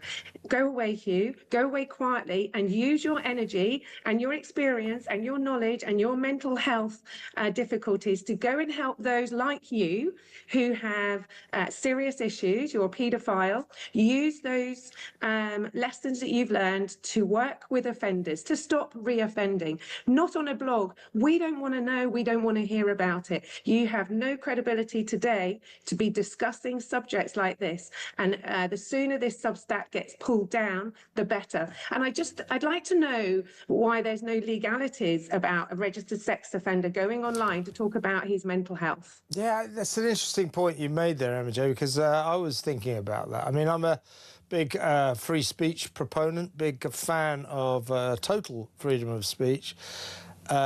So personally, in the end, my line on Hugh Edwards was, if you want to write something and people want to read it, okay. I don't approve of it, but go ahead and do it. But I'm surprised that Substack don't have any rules about this. I mean, because I might say, if I set up a Substack type outlet, I might say anybody can put anything on here, but maybe not convicted sex offenders, paedophiles. Paedophiles. If this was the guy next door, everyone would be up in arms, right? Everybody would be up in arms. But he had a profile. He manipulated all of us for years, all of us. And if he hadn't got caught, he'd still be manipulating us. But he did get caught. And I stand here today for the future protection of children, for their safeguarding, for victims, for survivors. Everybody is sick to death of these conversations. Keep going back to the paedophile, to the offender. Make it about the survivor. Make it about the child. Make it about our future. We don't want Hugh here. He just needs to go away. I think it's just horrific that this Substack is up there. I think it's horrific that he wants to be seen. The ego of the man. After what he's done, I mean, he'll never understand the damage he's done to a child. Never.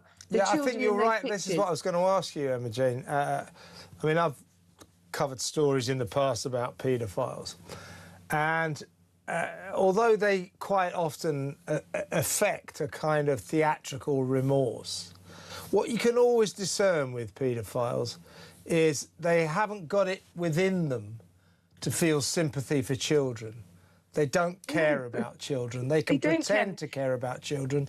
And I think that Hugh Edwards' blog proves that he is one of them. He cannot conceive of the enormity of his crime because it's just kids. That's his line. He doesn't, if he had any ounce of empathy or sympathy or, consideration for her child, he would have put the mental card in first before he went to abuse, before he went to manipulate and groom, but instead of which he waited till after. And that's just crossed the line now too far with me with this Substack. He's a confirmed, convicted sex offender, child sexual offender. He didn't even go to prison. Personally, he should still be in prison as far as I'm concerned. Yeah, I was going to ask you that. The guy walks out with a 6-month suspended sentence for having 41 images, many of which were of the most serious kind, and those kind of pictures don't even bear talking about. I mean, they're just horrific. So he deserves to be in jail. Just a last question to you, really. Why is it? I mean, we have this policy in this country that first-time paedophile offenders, basically, if at all possible, don't go to jail. How does that deter them? Why don't we have a policy that first-time paedophile offenders definitely go to jail? Then they might be sort of put off actually pursuing their depraved interests. Kevin, if we understood the enormity of what a paedophile does and the life that they take, the child's life that gets damaged, the lack of development, the brain doesn't develop as it should because you've had your childhood taken from you. So you are struggling through the latter part of your teen years, into your 20s, into your 30s. You get into your 40s, you might start trying to find some way to, manage the difficulties you face with whatever you've been going through. For me, it was disorders and addiction convictions to get to a point where I found strong enough to have a voice. And that's a whole heap of life. And while that's going on in the background, you have the paedophiles who aren't going to prison. They've got a profile. They're being seen. They're being heard. And behind that, you've got a whole heap of catastrophe with broken lives who are suffering because of people like Hugh and the paedophiles out there who still want to be seen. I mean, this is the just the epitome of that, the hidden in plain sight message. This is exactly where Hugh is before the crimes, during the crimes, and even post the crimes. We're still seeing him, and you don't just get over being a paedophile, right? You don't just get over it. It's not a temporary condition. You're exactly right. It's a forever condition that needs to be rehabbed. It needs to be controlled. He needs to be looked after. Not writing freely on a platform which is just crippling for so many people watching and reading. It's not something that anybody should showcase, and that's exactly what Hugh Edwards is doing. Emma Jane Taylor, founder of Project 9010, thank you so much for coming on. That was excellent. Emma Jane Taylor there. What do you think about that? Should Hugh Edwards be banned from his Substack? I mean, I'm slightly uncomfortable about that, but I don't sort of mind the idea of banning convicted child sex abusers from all sorts of things. What do you think? 03444991000. Next up, night news editor of The Sun, John Lucas, will be in the studio. He has interviewed... Oh, he's going to be down the line, sorry. He has interviewed the mother of Brooke George. She's that influencer, the British influencer who's being held in prison in Dubai, accused of stabbing her British boyfriend to death, and she faces the firing squad. We'll talk to John next about his excellent interview with Brooke George's mother. Stay where you are.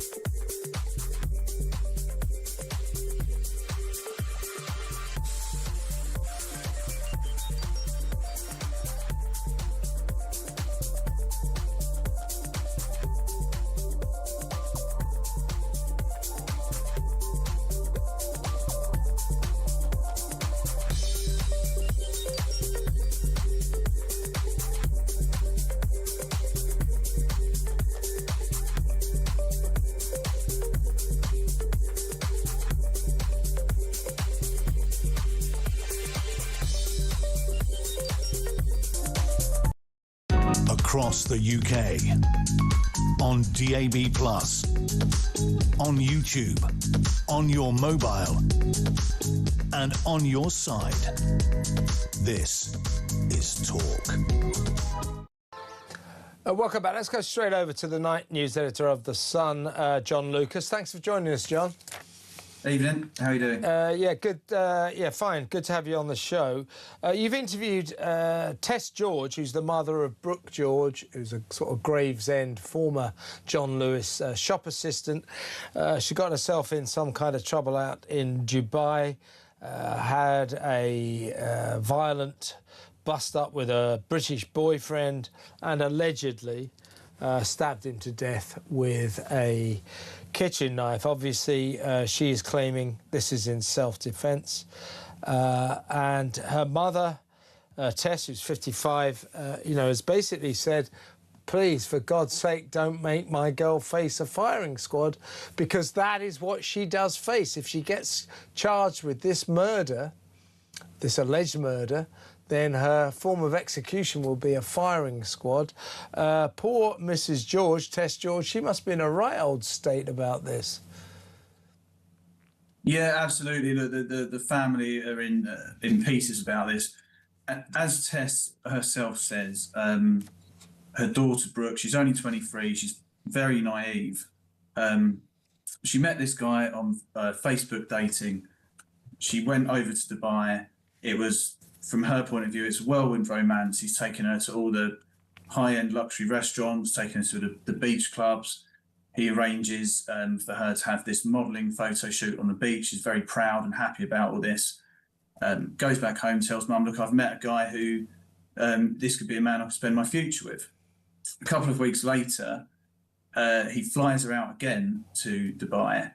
But according to her account, the experience she has is very, very different. She's left alone in an apartment for a lot of the time. There are other people in the apartment. When they do go out, they're accompanied by this other chap. This is what Brooke has managed to sort of explain to her mum, and this is how her mum's telling it to us. On the last night, she gets very frightened and scared about there's another chap who joins them at a bar, and she's very, very uncomfortable about it. She realises that she only has a one-way ticket. So this chap, William Treby, this 26-year-old man, hadn't booked her a return flight. She's very, very nervous about this. Her family go online, very quickly book a return. She goes back to the apartment to get her passport. During this period, she alleges she was attacked by Mr. Treby. She's used a kitchen knife in self-defense. Mr. Treby's ended up dead. Now, she manages to get to the airport, but she has, according to the family, they were able to see her on FaceTime, and she had very, very badly bruised face. Her eye was closing up. Those injuries were so obvious that the police took her aside and questioned her. And, the events of that night, she disclosed them to them. Now, no one's saying that she, doesn't need to face the scrutiny of the law, but things are very, very different over there. According to the family, and there's this the organisation detained in Dubai, she hasn't had access to a lawyer. She's been asked to sign things in Arabic that she doesn't understand. We understand also that even in her battered and bruised state, she was strip searched in a room only by men. Some of them are filming this process. So it's not the sort of the standard of justice in the process that you'd get over here. And there are very, very serious questions about this chap, Mr. Treby. Very sadly, his family are grieving, and Yeah, well, the campaign group detained in Dubai, which looks after the interest of Brits who do get themselves in trouble in the United Arab Emirates. I mean, they've picked up Brooke's story, and they say that she should be treated during this case as a victim of domestic abuse. But I suppose that sort of hangs on whether or not you're sceptical about her story. I mean, I'm not taking any line on what her story is. Who are we to know what's true and what's not? But we all know that people who get accused of murder, they do tend to come up with, a totally justifiable reason why they did that. But whether or not, her story is to be believed, I think she is seriously suffering, because these jails in Dubai are not nice places to be. She's 23-year-old. She's pretty naive. She's from Gravesend in Kent. Used to be, not so long ago, a shop assistant in John Lewis. She's now in a hellhole jail in Dubai. On a human level, you have to feel for her, and you have to feel for a poor family. Yeah, absolutely. She's in a cell. She's been in a cell for over a week. There's at least 10 other women in this cell. They're all on mattresses on the floor. She has been able to communicate with her family, but it's very disjointed. You can't have a proper back and forth phone call. She hasn't got any money. Other people there are helping her out, fortunately. But she herself doesn't understand the potential punishments that she might face. She obviously, if you have a lawyer, and you're in a very serious situation like that, the lawyer will advise you what you should and shouldn't say, and they will, they can come back to the detectives or the police and say, well, look, haven't you spoken to this guy? Haven't you spoken to that guy? Because we know that there were other people in and around the situation, and we understand that they have said that they will give witness statements, we don't know how the police are treating those individuals. Is it your sense, John? Is it your sense that, as I say, it's not for us to decide who's telling the truth and who's not, but is it your sense that Brooke doesn't feel that anyone is there to listen to her story and to take it seriously. Yeah, well, look, and that is exactly why Tess spoke out in our newspaper, because she feels it's important for someone to be publicly advocating for her daughter with the limited amount of information that they have been able to glean from her at this point. I mean, they haven't even been able to get over there to see her. They've essentially been advised that even if they did manage to get over there, they wouldn't be able to get in to see her at this point. So a lot of this information that Tess has told us is sort of, she's gleaned it from her daughter before, during and after those events of the night. But what Detain in Dubai is saying is what really needs to happen is she has to have a real English-speaking lawyer in there to communicate with her, and there has to be some sort of bridge back to the family at the same time. Yeah, at the moment she's obviously feeling lonely and friendless. John, listen, great interview, and thank you so much for coming on. Good to talk to you again. That's John Lucas, night news editor at The Sun, who's interviewed Brooke Shields there. Brooke George's mother, Tess George. Brooke George, 23-year-old former shop assistant from Gravesend in Kent, now languishing, suffering in a Dubai jail hellhole, accused of murdering a British guy, ostensible boyfriend, with a kitchen knife after he allegedly attacked her. Well, as John was saying, it looks like no one's listening to her story, and she faces the firing squad if she gets charged with this murder. You know, as I say, we don't know what the truth is, but this is poor, shocking predicament for a young girl from Kent. Let us know what you think. 03444 991,000. Next up, it's post-match analysis time. We need to talk about the World Cup. We need to talk about England. How will we do against Congo? All of that still to come. We'll talk about that after these messages. Stay exactly where you are.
I'm Mark Dolan. Join me every weekend from 6 a.m. for the stories that matter to you.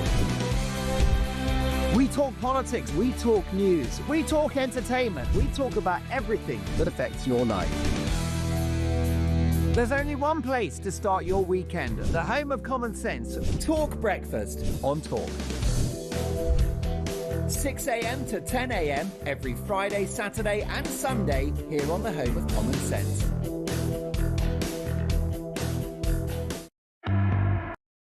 Across the UK, on DAB+, on YouTube, on your mobile, and on your side.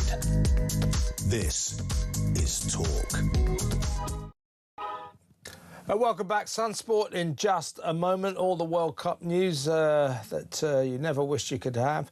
But first, it's competition time. In case you hadn't realised, the 2026 World Cup has officially kicked off.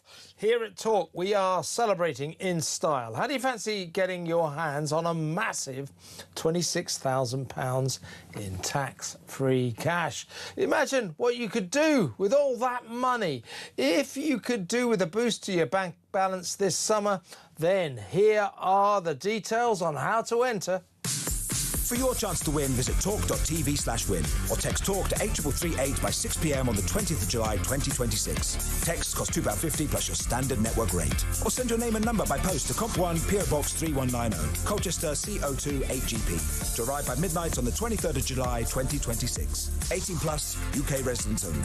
So for your chance to win, text TALK to 8338 now. This is a network promotion. Full T's and C's at talk.tv/win. There you go. Good luck with that. Now, let's go over to Florida. Let's talk to the senior reporter of the US Sun there, Steve Brenner. Welcome, Steve. Kevin, how are you? Good to have you on the show, mate. Well, let's talk a little bit about England. We've got in Atlanta, it's going to be very hot there. I don't know if they've got a cover or AC there, air conditioning, but if not, it'll be hot. Atlanta, we're playing Congo. I don't know much about Congo, but I mean, frankly, we've played a couple of not particularly strong teams so far. But you know, how do you think we're going to get on against Congo? What's the feeling there? We've got to raise our game. I mean, taking more than an hour to score against Panama wasn't really up to speed, was it? It wasn't, Kevin, but I think all these tournaments, it's a slow burn, isn't it? I think we've seen even Italia 90, we drew the first couple of games and then everything sort of continued from there on. Congo have got a couple of players that will be recognisable for Premier League fans. Johan Wissa is at Newcastle, and Wan-Bissaka at West Ham, obviously not in the Premier League right now. I think England seem to have a few issues. They not particularly settled in defence. The right back issue with injuries kind of mounting up. But I think if you want to have a positive slant on it, and I think we can be positive, I think our three kind of world-class players in Harry Kane, Jude Bellingham, and I guess Elliot Anderson is getting to that point, have all performed really well. And I think you need your gun players at these key moments. So Bellingham and Kane definitely on form. I think Congo will be awkward. It'll be difficult. They'll probably defend deep, just like Ghana did.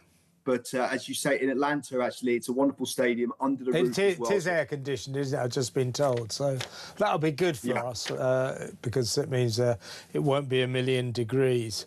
But I mean, I suppose, Steve, that, looking at it optimistically, we had that brilliant second half, didn't we, against Croatia, where I think we showed what we can do. But apart from that 45 minutes or so, we certainly haven't played as well as we could. And I suppose, optimistically, we can hope that come Wednesday we'll begin to break free of the shackles of our earlier nervousness, if you can put it that way. I think if we look back at every World Cup in history, we would be having the same conversation exactly after at this point. I think the hype machine goes to such overdrive that you think that this is going to be it. We're going to be Brazil. Everything's going to happen. It doesn't happen. And, the people just jump on everything.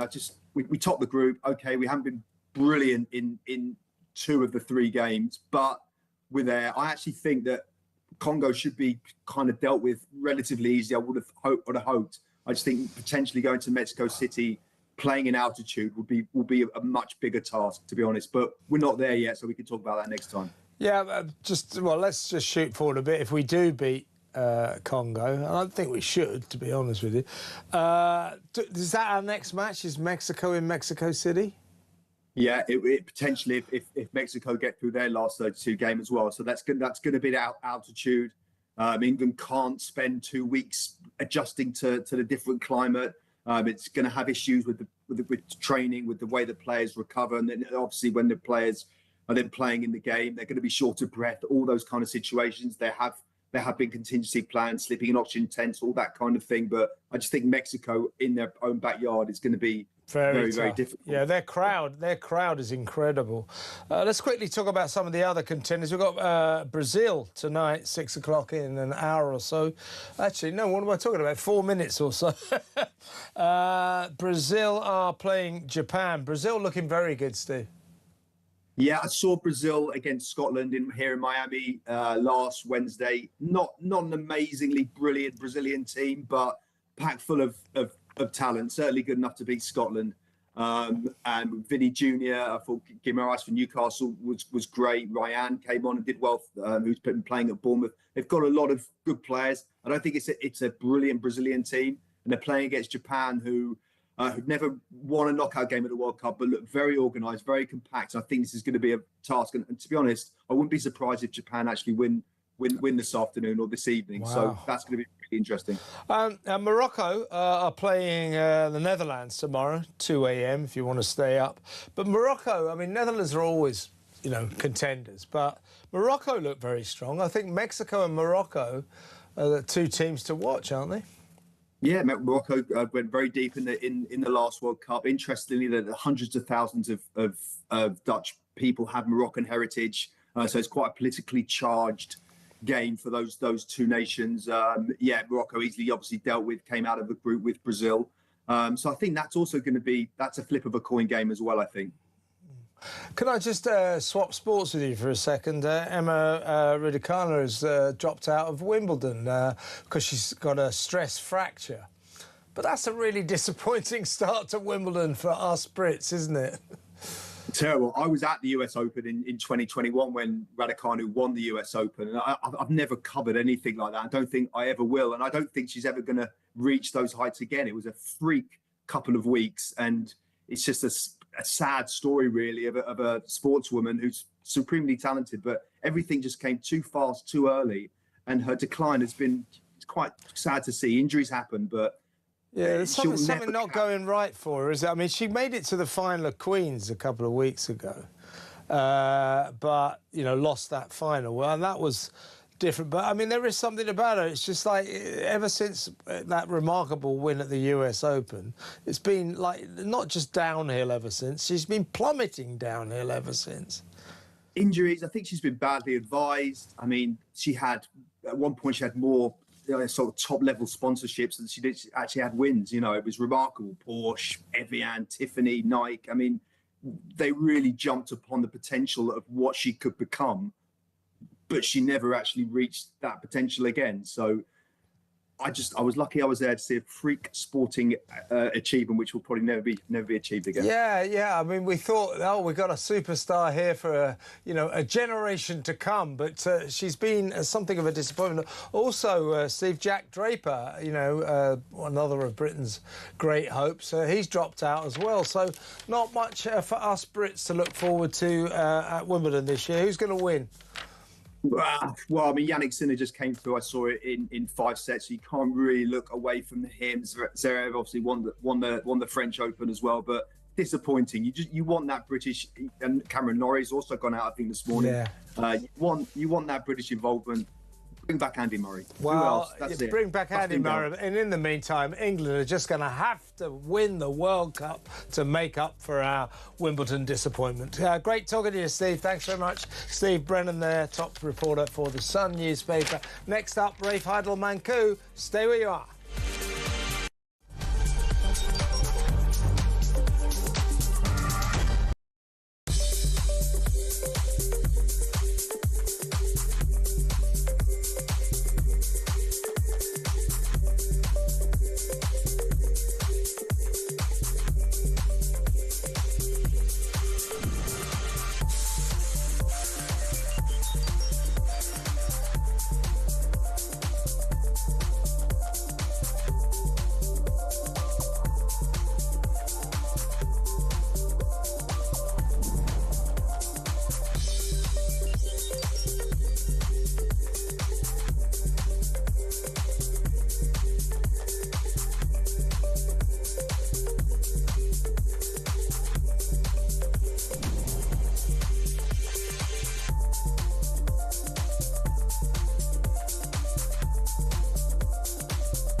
across the UK.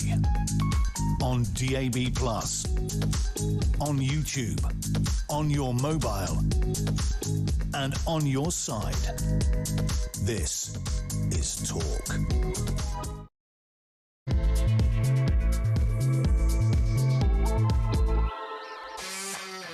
Welcome back. Our militant doctors, you know, those doctors who prefer to stand on picket lines than treat patients, those lovely doctors who believe that it's worth taking industrial action while putting patients' lives at risk.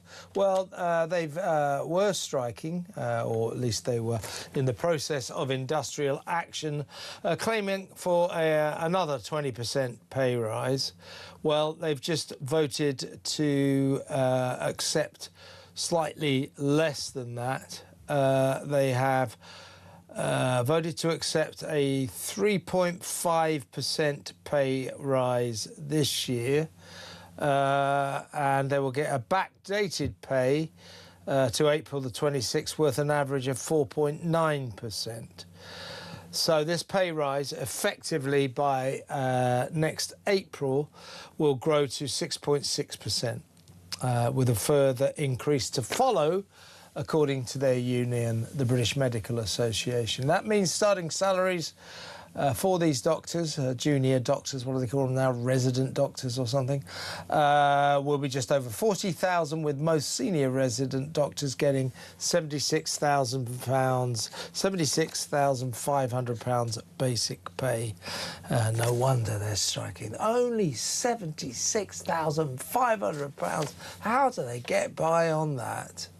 Poor things. Thank God they got a pay rise. This government's going to keep giving them more and more money.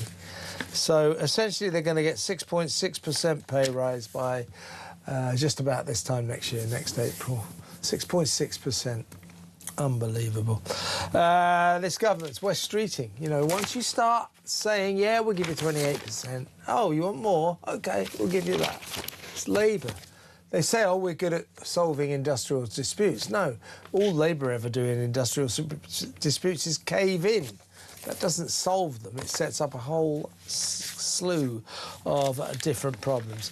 Anyway, let's go to my next guest. I wanted to get him on because I know he has strong views on devolution. So we'll go through some of the big stories of the day with historian and fellow for the New Culture Forum, Rafe Heidel-Mankoo.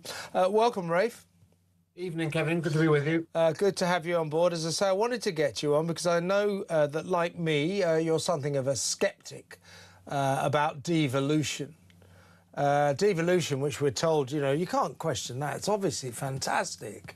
You know, the more you share out government, you know, give government to countries like Scotland and Wales, then give it to counties, then give it to cities, then give it to towns, then give it to villages, then give it to streets and houses. In other words, central government ends up having no workable power whatsoever. I think the country becomes dysfunctional. Look at those two great triumphs of devolution, Wales and Scotland. Have they become better countries since we let them govern themselves? No, they've become a lot worse. But you heard Andy Burnham's speech, which was basically one long, crazed, deranged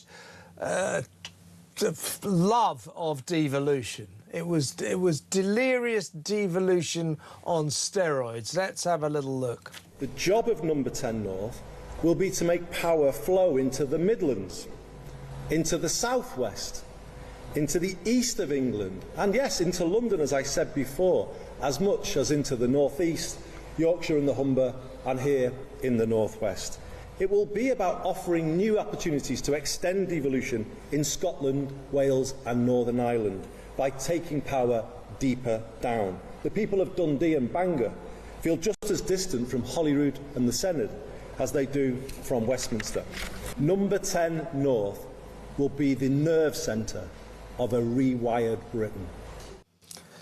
As I said earlier, Rafe, as far as Andy's concerned, it's not how you wreck Britain, it's where you wreck Britain from. Number 10 North, marvellous. Devolution. It's this sort of shibboleth that we're all supposed to automatically agree with. Oh, devolution. Yes, that's brilliant, isn't it? It's always good, devolution, isn't it? I don't think it is. I think the more you devolve, the more your country becomes ungovernable. Andy Burnham wants to turn this country into a chronically devolved socialist basket case, it seems to me. Well, you're not far wrong there. I mean, if I had my way, I would reverse devolution. I would close down the Scottish Parliament. I would close down the Welsh Assembly and restore power to Westminster. Who in their right mind thinks it was a good idea to have a separate Scottish Parliament? Look, we almost lost the country over the Scottish independence referendum.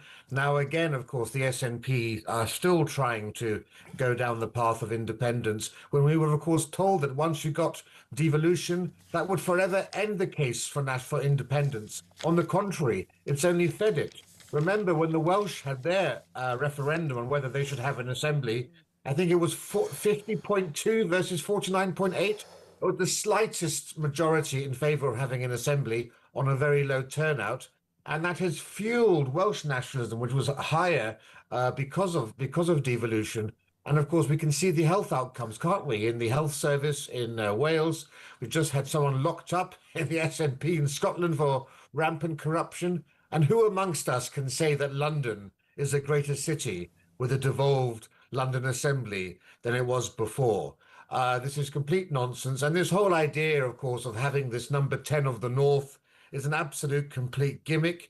Now, there's nothing. There does need to be much more investment in the north of England. I mean, the north of England is a terribly depressed area. We need far more involvement. Rather than HS2, we should have had proper, decent left to right, east to west rail connections linking up the powerhouses over there. I don't mind civil servants going up to the north of England, but the idea that you can just transplant the top levels of government to the north of England is a nonsense. Everywhere you go in the world, there's one capital city because you need to have the interaction of the heads of department and civil servants. This is the pure example of why Andy Burnham is not mature enough, is not skilled enough or experienced enough to become Prime Minister. There's a huge gulf between being mayor and Prime Minister, and we saw that in his speech. Well, and if, like yourself, your good self, and me, Rafe, you are not a member of the All Devolution is Magnificent Club, then his entire speech was actually quite terrifying. It was devoted almost entirely to imagine how great it would be if towns governed themselves, if streets governed themselves, postcodes, you know, imagine how marvellous that would be. Well, I imagine, if you do this, Andy, a kind of mosaic of chaos. That you will not be able to govern this country correctly or efficiently with this system. And I don't understand why it is, Rafe, that the fashion now of all leaders of this country, all the political elite, is to sort of effectively say, thank you very much for the power you have invested in me. It is a privilege of my life, this power you have invested in me. I'm now going to give it away to as many people as humanly possible. I'm going to find small parish councillors that I will give all power to. They will be more powerful in their parish than I, the Prime Minister, am. I'm going to give power to this street, to this village, to this town. I will have no say in the governing of these areas. It's mad. It's insane. It doesn't work. Why are they all so sort of devoted? Why is it their religion? All devolution is good. No, it's not. Well, because we know, and political scientists and sociologists will tell you, that whether it's quangos or whether it's devolving things down to the local borough or council level, this advantages the left, because it's the left who tends to get involved in these sorts of activities. So by devolving things this way, you're only going to accelerate and accentuate the long march through the institutions, the takeover of the left. And just imagine, if you open up Britain's checkbook, if you open up the great coffers of state, And you allow Tower Hamlets to have more of that money with all the mad mullahs in Bradford and Burnley and elsewhere, or indeed the Green Party crazies in Brighton. You can just imagine the spending sprees they would go on, and you can imagine the lunatic causes they would be undertaking, and of course the open doors they would then have for asylum applications and everything else. It's an absolute blueprint for disaster and bankrupting the state on ridiculous far left schemes. But you agree, I don't want to be, somebody who accused me of being like a real downer earlier in the show, but I listened to Andy Burnham's speech. In fact, I watched it. He had a lovely black T-shirt on, or was it dark blue? Always an interesting talking point. And was it? I listened to it. I thought, this is so stunningly uninspiring. It was an attempt to be optimistic, Burnham bounce, bit of brightness, make us all feel better. Well, I thought it was really, what's the word? Poorly written, to be honest with you. It was written in a very dreary style. There were no memorable phrases in it, so I don't think it was very well written. And the message, I didn't think was inspirational at all. I just thought it was one long trail of sort of socialist claptrap, kind of let's all hold hands, kumbaya, sing songs, and our communities will get better. Isn't that marvellous? And by the way, I'll move Downing Street north. I mean, I just thought it was so depressing, so uninspiring, so unimaginative and badly written. If that's the best this guy can do, we're in trouble. Well, I'll agree and disagree with you. Yes, I didn't think it was that well written. I thought his closing, he messed up his closing, he had to repeat the line twice. But actually, he, even as a not well-written speech, he's got so much more charisma than Keir Starmer. And that's not saying much about Andy Burnham. That's telling you how bland and vapid Starmer was, that the contrast was enough to actually still make him the darling of the left. Yes, you're right. And I just don't, and I think, just remember, after Theresa May was dragging us all down with doom and gloom, Boris Johnson emerged, and the contrast between, grey Theresa May and Boris Johnson was even more marked. And I just think, even though you and I can see the flaws in this speech, not particularly how you're going to pay for all these council houses and all this, the hope that he offered, and the fact that he did seem to have some sort of plan, was so different from the rudderless tenureship of Keir Starmer, that you can absolutely see why those people who went to the Green Party would come back to Andy Burnham over all this, because he was talking to them. This speech wasn't for mainstream Britain, because he's not Prime Minister yet.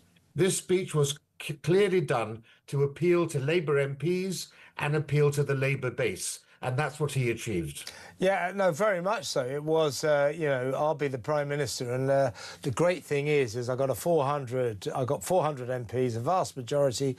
And the problem with socialism and Marxism and communism in the past, there's always been all these right-wingers in the way, all these Tories and reform people ruining our socialist utopia. Without them and with me, we can bring it all in. And at last, our socialist paradise will unfold. Well, it just won't. Sorry to be depressing, but it ain't gonna happen. Let me ask you this, Rafe, while I've got you. Keir Starmer seems to think he's a good candidate to be the next General Secretary of NATO, the chief of NATO. He wants to take his utter failure to defend Britain onto an international stage and presumably fail to defend all the NATO nations as well. He genuinely thinks he's good for this job. I mean, he needs help, doesn't he? I can't think of anyone less qualified to be NATO chief than weakling, pacifist, peacenik Keir Starmer. Can you? Yeah. I mean, the lack of self-awareness here is remarkable. A man who, we couldn't even send a British ship to Cyprus and had to have the French help us out. He's humiliated and embarrassed us on the global stage in terms of our incapacitated defence. And why does he think NATO wants a failure? I mean, he was only in power for 2 years. He wants to take over from Mark Rutte, the current Secretary General of NATO. Mark Rutte was Prime Minister of the Netherlands for 14 years. That's an understandable thing to go, right? You don't go from failure to success. I can't see any situation, unless, of course, Vladimir Putin has his way. He probably would love to have Starmer become Secretary General of NATO. That's the only way I can see that happening. So, towards the end of Starmer's terrible regime, his Home Secretary, Shabana Mahmood, I think wildly overpraised, hardline, tough as nails, Shabana Mahmood, I don't think was very hardline or tough as nails at all. Doesn't want to leave the ECHR. Therefore, she's never going to even get close to solving the migrant crisis. That notwithstanding, she made a few encouraging noises, I suppose, about citizenship, cracking down generally on the ease with which migrants can get into this country. Well, now that Andy Burnham's coming in, she's busy watering all that down, because Burnham, like so many of his ilk, are not that keen on sovereign borders. So she's watering down her crackdown. And one of the initiatives she wants to bring in is extraordinary. She wants to set up legal routes which will allow thousands, maybe tens of thousands of migrants to get into the country legally. So these would be, this is her idea, right, I know how to stop these migrants getting into these illegal small boats and then breaking into Britain illegally and making the statistics look bad. I know how to solve that. I'll just tell them, don't bother with the boats, we'll just let you in. You don't need to get on that boat. Britain will just let you in. As I was saying, no, Shabana, this is it's been called a Ukraine-style refugee scheme to allow all these sponsored migrants into the country. And I've been saying, well, no, Shabana, I'm not quite sure you're understanding the crux of the problem here. We don't actually... Thank you for your help, Shabana, but if I could just stress this to you, we don't actually need any more migrants. We need fewer. In fact, we need to stop them. So your plan to let thousands more migrants into the country is not really understanding the nature of the crisis. It's ridiculous, isn't it? It's not only ridiculous, I'd say it's borderline criminal. And anybody who comes in for one of these sorts of schemes then goes on to commit a crime, I think there should be charges laid against whoever allowed or facilitated this. I mean, there's something deeply sinister here, which shows how either they're completely out of touch with the British public, because it's inexcusable or unimaginable in 2026 that a politician seriously thinks this is going to fly with the British public. It's almost as if there's a conspiracy to deliberately import these people into this country. That's what some people will be forgiven for assuming, because it's impossible. It boggles the mind that anyone thinks the British people want to have more Eritreans, more Somalis, more Sudanese, more Iraqis. And those are the nationalities that they're targeting here. And those are the nationalities that are in the top 10 and top 20, most violent, most sexual assaults, most crime, and on and on and on. And this scheme is modelled on a Canadian scheme which enabled 400,000 people to come to Canada, I believe. And that has been dropped because it's been proven to be so grossly unpopular with the British public. Anybody who celebrated Shabana Mahmood, Sir Edward Lee in the Tory party said she was the best Home Secretary the Tory party never had. Well, I'm sorry, that no one can say that given this ridiculous proposal.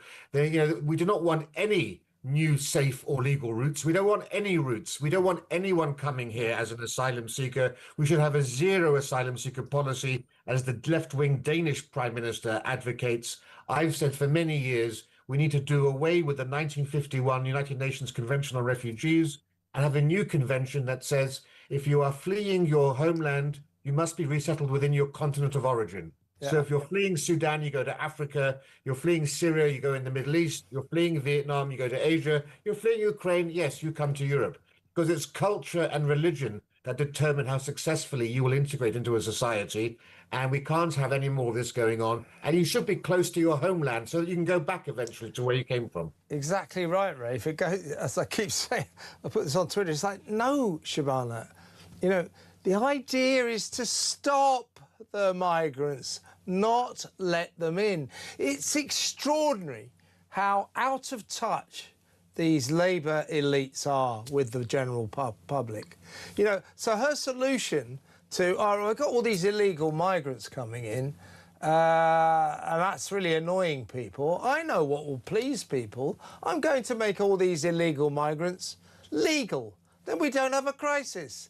That doesn't really get to the heart of the issue, does it? No. I mean, this is the thing. We need to, well, firstly, we need to say these people coming over here are not asylum seekers. They are not refugees.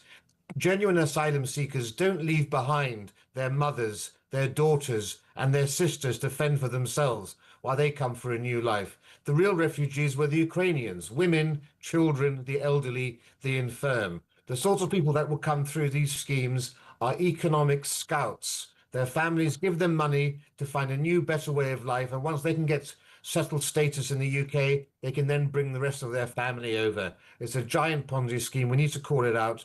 And you just have to wonder what's going on in the minds of people like Shabana Mahmood and others who think this is in any way a marketable policy. Yeah, all you have to remember about Shabana Mahmood is hardline, tough as nails Shabana, when she was a backbench MP, used to spend her weekends going to Greek islands, handing out food parcels to illegal migrants coming from sub-Saharan Africa and the Middle East. Here you are, be kind, be kind. That's our Home Secretary for you.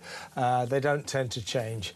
Rafe, great to have you on the show. Thank you so much. Rafe Heidel-Manku, historian and Senior Fellow for the New Culture Forum. An opponent of devolution. So am I don't think it works. It's all very well to say, oh, it's a village, let's give it power. You know, let's give this street power, this town power. Yeah, but then the central government doesn't have any power. And frankly, it plunges us into a sort of inefficient red tape nightmare. Devolution is the sort of paradise that all politicians these days tend to worship. But it's not a very good system. It doesn't work very well. Next up, though, we're going to change subject. We're going to talk about the royals' extraordinary goings-on. Are Harry and Meghan really going to break the King's heart and not bring those kids over after all? They said they were coming Harry said he was coming with Meghan and the kids, Lilibet and Archie. Now he says he's probably not going to bring them because of security fears. So poor King Charles hasn't seen his grandchildren for 4 years, and it looks as if he's not going to now at all anyway. What a cruel thing for Harry and Meghan to do. Let's talk about that next. Stay where you are.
I'm Mark Dolan. Join me every weekend from 6 a.m. for the stories that matter to you.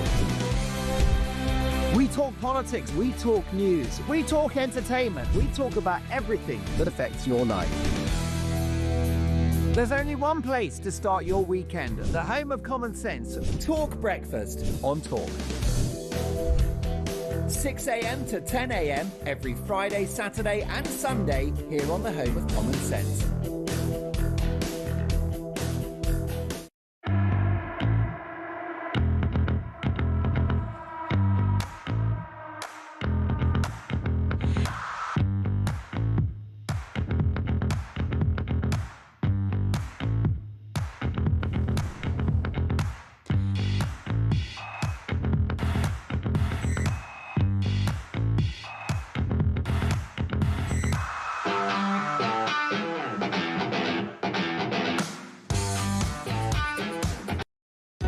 across the UK.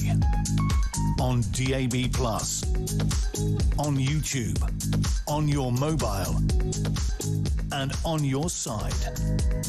This is Talk.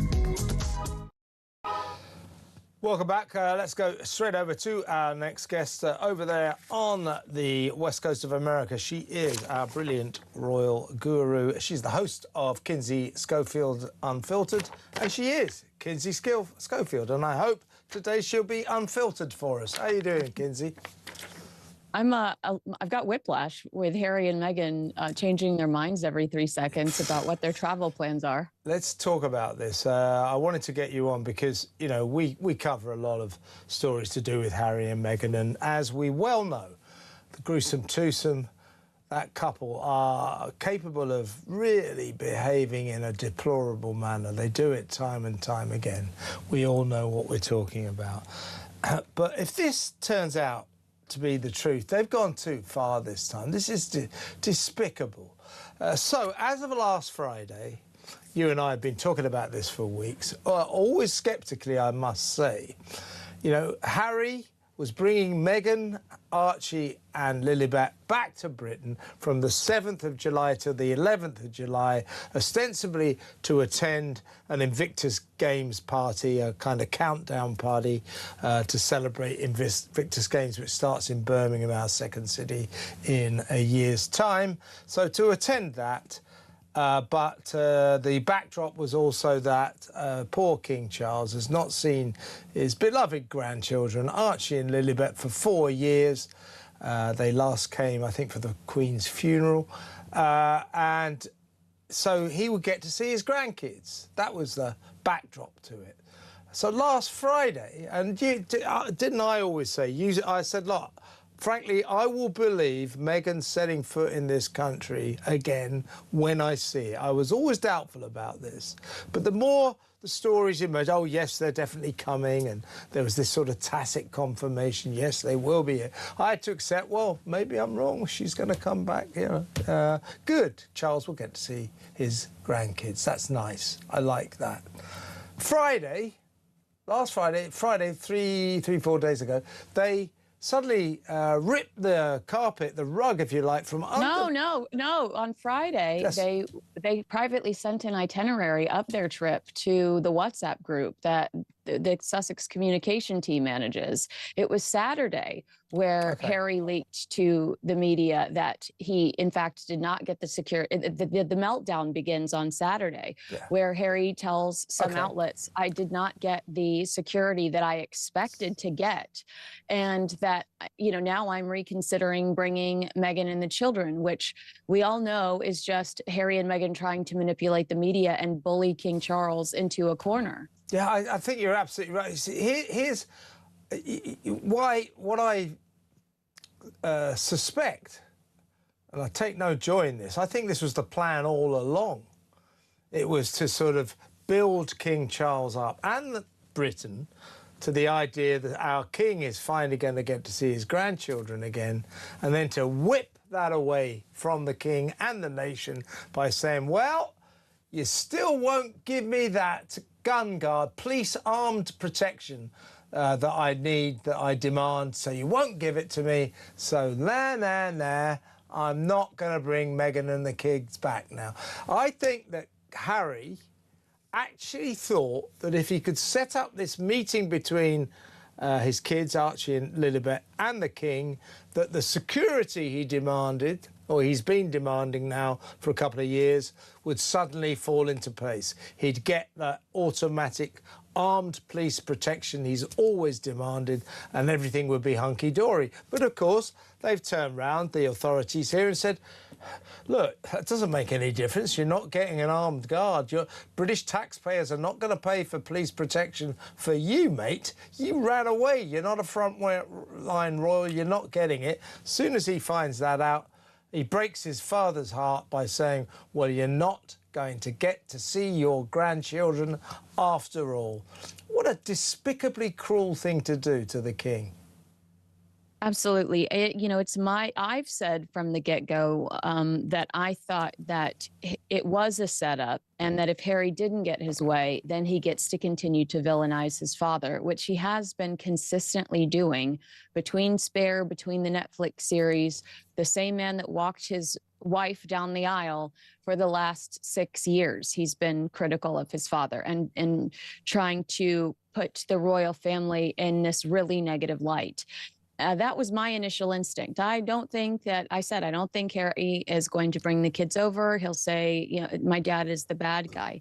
But Tom Sykes from the Daily Beast says that this was all a way for Harry. Harry did think that he could manipulate his father into stepping in and using his influence to get Harry approved for the security that he wants, which is armed protection waiting for him and shadowing him throughout his trip in the UK.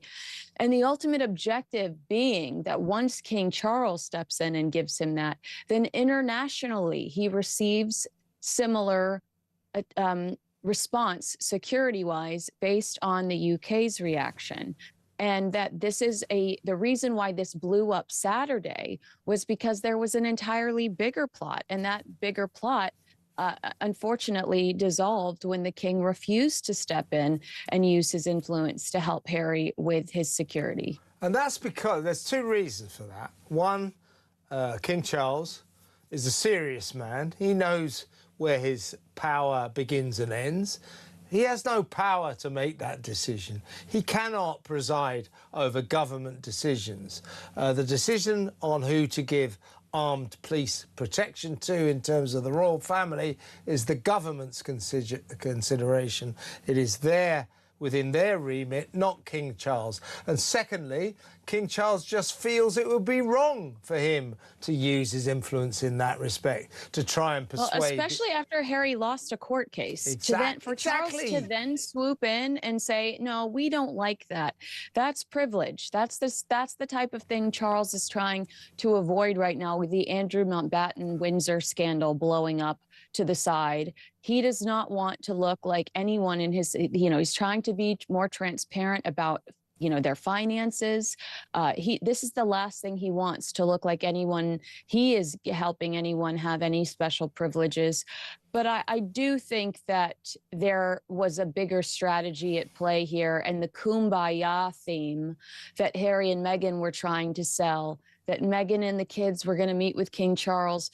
The kids actually haven't seen King Charles since Queen Elizabeth was alive, since her Platinum Jubilee. Meghan did see King Charles during the Queen's funeral, but it's been a significant amount of time since the kids have seen King Charles in real life. But I don't think that that was ever really the objective, because otherwise, why not quietly go off to Scotland and see the king, under the radar, where you're not going? Why announce it? Why tease it? Why build this hype around it? Why leak stories? Because the ultimate objective was for Harry to get his way, and he's not. And what we're currently seeing is, in my opinion, a mental breakdown over not getting his way. Also, I think he's so intellectually challenged that he doesn't understand where the power of the king stops. I mean, the king essentially, it's always important to stress this to a lot of your fellow Americans, Kinsey. The king does not rule this country. He has no power. This is a democracy run by the democratically elected government. We have a figurehead who is our constitutional head of state, His Majesty the King. No more than that. He has no power. Harry, I don't think, understands that. I think Harry thinks his dad can go around telling the government to do this, that and the other. And I actually think that Harry's so stupid that he thought, well, if I tell Dad I'm bringing the kids back, and then I turn around to him and say, hey, Dad, I've just found out you're not going to give me any gun guards, therefore you're not going to see your grandchildren unless you do something about it. I think he thought that would work, that King would get hold of Ravik, would get hold of the government and say, it's about time you gave my son Harry the armed police protection he demands. The king was never going to do that. I just have to stress that, I don't mean this in a cruel way, but the king doesn't miss Prince Harry. The king does not recognize this Prince Harry. You know, the king is not going to bend over backwards because he doesn't even know who this new person is that has developed over the last few years, capable of writing such a hateful book, capable of participating in a docuseries which accuses the royal family of racism, years of racism, and all of the chaos that they've stirred in the last few years. But I also wonder, and we had this conversation on my podcast, how much the evolving government has negatively affected Harry's plans. Because, he has been communicating with Yvette Cooper. He has been scheming, in my opinion, with the Labour government of ways to come back. That's why Invictus is in Birmingham next year, honestly.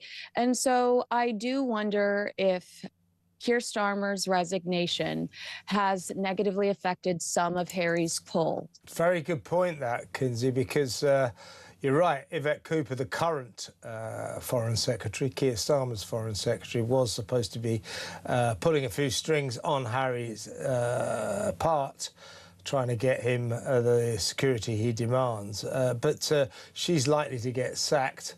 And Andy Burnham's socialist government will probably be less well disposed towards this runaway royal Harry than the current one. So you're right.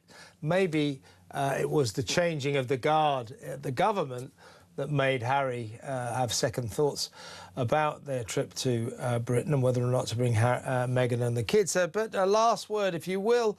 Meghan, by the way, in the middle of all this, has not missed an opportunity to advertise the fact that, drum roll, there's some lavender honey that will be available on her As Ever online store. That's good to know, isn't it? Well, I thought what was so kind of just disgusting was that this post popped up within minutes of the Princess of Wales posting that she'd completed the National Three Peaks Challenge. And in that video, the princess is emotional, just on the verge of tears, discussing how she's doing this to raise funds for the hospital that saved her life. And then Meghan's like, surprise, buy my stuff. I mean, it's just read the room. She can never let the Princess of Wales have a moment. Yeah, absolutely, Kinsey. Kinsey, I'm so glad I got you on this because I think, we've covered some low points when it comes to Harry and Meghan. But if the king doesn't get to see his grandkids after this build-up, then this is the lowest of the low, the worst they've ever done. It really is horrible. I feel sorry for Charles. Kinsey, thanks so much. Always good to talk to you. That's the brilliant Kinsey Schofield, host of Kinsey Schofield Unfiltered. Hopefully she'll be back on Thursday with more news from Planet Royal. If you want to let me know what you think about this, is Harry really not going to let his poor old dad see his grandkids just so he can have a little hissy fit about this damned armed police protection he demands? He's never going to get it. Doesn't warrant it, doesn't deserve it. Is he really going to break his dad's heart like that? 0344 499 1000. Let's go to break. We're going to take calls and messages for the rest of the show. Got a few more Larry the Northern Cat names. If you got any more, what will the Downing Street of the North Cat be called? Can't be Larry, because he'll be in the Downing Street of the South. So what will the Downing Street of the North Cat be called? Our best entrance so far is Chairman Meow. That's so good. Fidel Castro, Andy Cat, and so on and so forth. Let me know what you think. Your call's next. Stay tuned.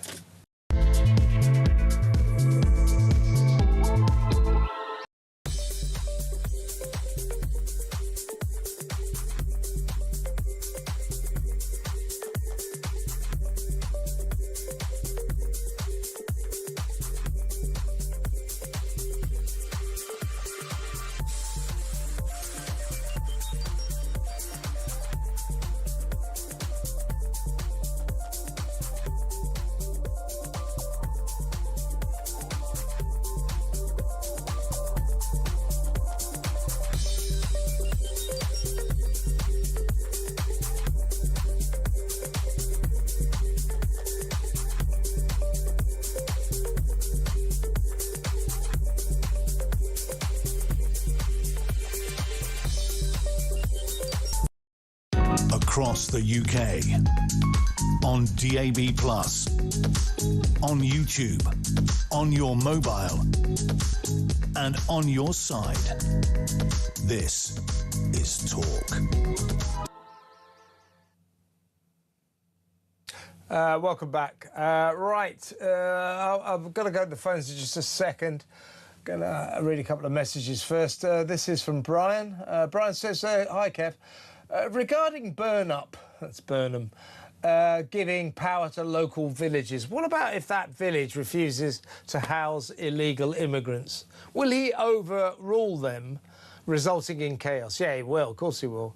He's only going to devolve power to towns, villages and cities if they sort of do the socialist thing. He won't like it if they don't. But this devolution thing, it's like an obsession. His whole speech was, we're going to give power to the regions. Is that it? That's it, is it? That's your vision for the future? More power to the regions. A northern Downing Street. Honestly, the paucity of that vision, the paucity, the feebleness of that promise, that's the best he can do. We're going to do devolution. Great! Yeah, God almighty. It's really depressing. Steve says the Downing Street cat of the north. The Yorkshire one could be named Flat Cat. But don't put him down anyone's trousers like a ferret, says Steve. That's a good warning. Don't put a cat down your trousers like a ferret. In fact, don't put a ferret down your trousers if you want my advice. Not that I've ever tried it, nor do I intend to. Rich from West Bromwich, says the Downing Street of the North cat should be called Mouselini. And here's one from Clayton in Dartford. The cat of Downing Street North, he said, Clayton says, not as good as Chairman Meow, but my suggestion is Pol Pot Pussy. It's not bad. It's not bad. Let's go to the phones. Let's talk to Andrew in Halifax. Hi, Andrew. Evening, Kevin. Devolution, what would you like to say about that magnificent political principle? Indeed. Well, the two of the biggest catastrophes that Blair unleashed on the UK during his tenure, in my opinion, were one, ramping up immigration to unprecedented levels, or what were then unprecedented levels. And two was devolution, because what it's done, it's completely delegitimised the idea, the concept of one United Kingdom. And I'll give you an example of that. How many times, and you will have heard this as a journalist, how many times of some poisonous SNP representative come on in the last 10 years and said Brexit was undemocratic because Scotland was dragged out of the EU by England? No, it wasn't. The United Kingdom was one country. It was a EU member, and one vote in Dundee accounted for exactly the same amount. Right. Everybody, that was a single referendum involving every citizen of England, Ireland, Scotland and Wales. Yes. And not only is devolution, not only has devolution empowered these poisonous separatists, and I do regard Plaid Cymru, the SNP, Sinn Féin, I regard them as utterly toxic. But it's also, as I say, in the eyes of so many, delegitimised the idea of the United Kingdom as a country. So imagine pouring fuel on the fire of that and saying, well, Yorkshire can have its own parliament, or the West. What happens then when a national government tries to come in and enact a nationwide policy? They'll turn around and do exactly the same thing. Well, that's why I think, Andrew, and I sense you agree with me, that devolution is inherently a passport to inefficiency and a kind of a chaos, because the central government has no power to impose its laws, diktats, rules and regulations on smaller areas that are more powerful than the national government. It's ridiculous. Exactly, and it's designed to hobble the prospect of a reform manifesto coming into play before there's even a chance of a general election that they might win. Yeah, did you agree with me? I mean, people go, oh, that was a really good uplifting speech. I thought it was really spectacularly uninspiring, deeply unimaginative, and just one long spiel of delirious devolution. That's all it was. More power to the number 10 of the North, third power to the regions. That's all it was. Well, That ain't up to much. That's not very exciting. That's not very different. That's just sort of page 7 of the Communist Socialist Guidebook, isn't it? Well, absolutely. And of course, rather than pontificating on about relocating Downing Street, it would be interesting if, I mean, and, you know, yourself or Julia Hartley-Brewer are welcome any time to take a walk around Piccadilly Gardens in Manchester to see the crime-ridden third world cesspit that once lovely part of central Manchester has become. I know it. I know it. Yeah, well, we got some. I've got some nice places in London to compare it with, but I absolutely take your point. Andrew, you and me are on the same page on this, refusing to sign up to this kind of diktat that we all have to think all devolution is magnificent. It's not. It's a passport to chaos. Andrew, great call. Thanks for ringing. Call me again. Andrew in Halifax. Let's go to break. Come back. More of your calls in just a moment.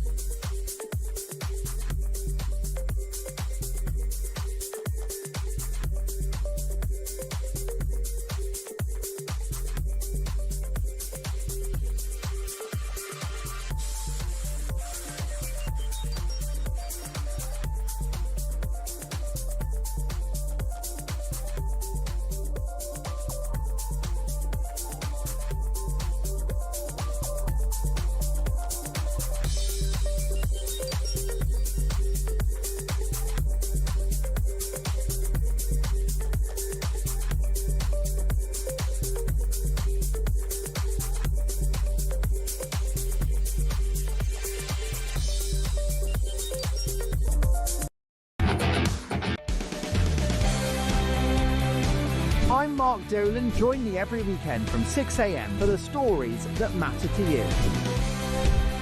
We talk politics, we talk news, we talk entertainment, we talk about everything that affects your life. There's only one place to start your weekend, the home of common sense. Talk Breakfast on Talk. 6 a.m. to 10 a.m. every Friday, Saturday and Sunday here on the home of common sense.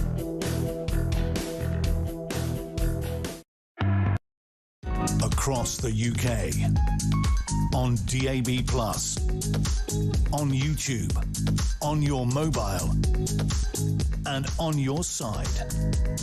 This is Talk. Welcome back. A few more number 10 of the North Cat names. This is from Steve. He lives in Shoreham by Sea. He suggests that the number 10 of the North Cat should be called Careless Whiskers. That's pretty good. Steve from Leon C says the North number 10 cat should be named Blunder Cat. And I like Sharon's idea. She says that, you know, given Andy's obsession with devolution, she says, why not call the cat Devo, as in devolution? I like that one, Sharon. Paul from Margate says Larry of the North should be Lowry the cat. Dave Bolton says, Dave from Forest says, how about Sir Cat Starmer? Yeah, so lots and lots of good names. So we might have to get a few more in if you send them in. What would you call the Northern Cat of the North? This only came up organically. We didn't sit around and saying, let's have a competition to see if people can come up with a name for the cat for the Downing Street of the North. It just sort of came out, but people are very interested in it. And I think, you know, I'm trying to work out who was it said that. Just trying to find the winner who came up with Chairman Meow. I'll find it, but whoever came up with Chairman Meow, that is very good. Oh, here's another one. Mike says, how about Larry the Cat of the North being called Winston Purchill? It's just so ridiculous. That was, and it was Dave who came up with Chairman Meow. Some really good ones, though, but I think you'll agree Chairman Meow is pretty damn fine. Shall we go back to the phones and let's talk to Martin in Cambridge. Hi, Martin. Good evening, Kevin. What a day. What a load of deranged nonsense. I mean, you can't make this stuff up. I mean, the government always complains about the Quangos having too much power and you can't pull the levers of state because they can't do anything. Well, that's exactly what they're going to do with the devolved things. Yeah, but do you know what that was, Martin, in my view? This devolution obsession, it's a sort of code for a kind of an acceptable form of communism. Yeah, it's all about, he's talking about it, was if communities could just work together to live together in harmony and all this kind of stuff. This is just communism, it's Marxism. You know, in a different name, devolution. Devolution does not make countries easy to run, it makes them impossible to run. Yes, of course it does. I mean, all we're going to do is create a balkanisation of our country. Because what's happened is vested interest and people and activist groups and all the rest of it will take mayoralship. Look at the Tower Hamlets in London. They've become fiefdoms. Yeah. And if you give these areas more and more, you know, devolution and more power at local level, you will have all these groups, all the activists, all rowing in behind these kind of leaders, and we all know what we're talking about. And we can't. It'll totally become ungovernable. It will become a balkanisation of this country, and it's just absolute farce. Absolutely, I totally agree with you, Martin. This idea that all devolution is good, which Andy clearly believes in, it's not. I think the more devolution you have, the worse the country gets. Simple as that. But look, great call, Martin. Thank you very much for ringing.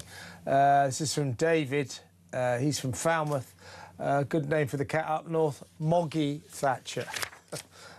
Conversely, someone else suggested Andy Burnham, and so on and so forth. I better do the competition again.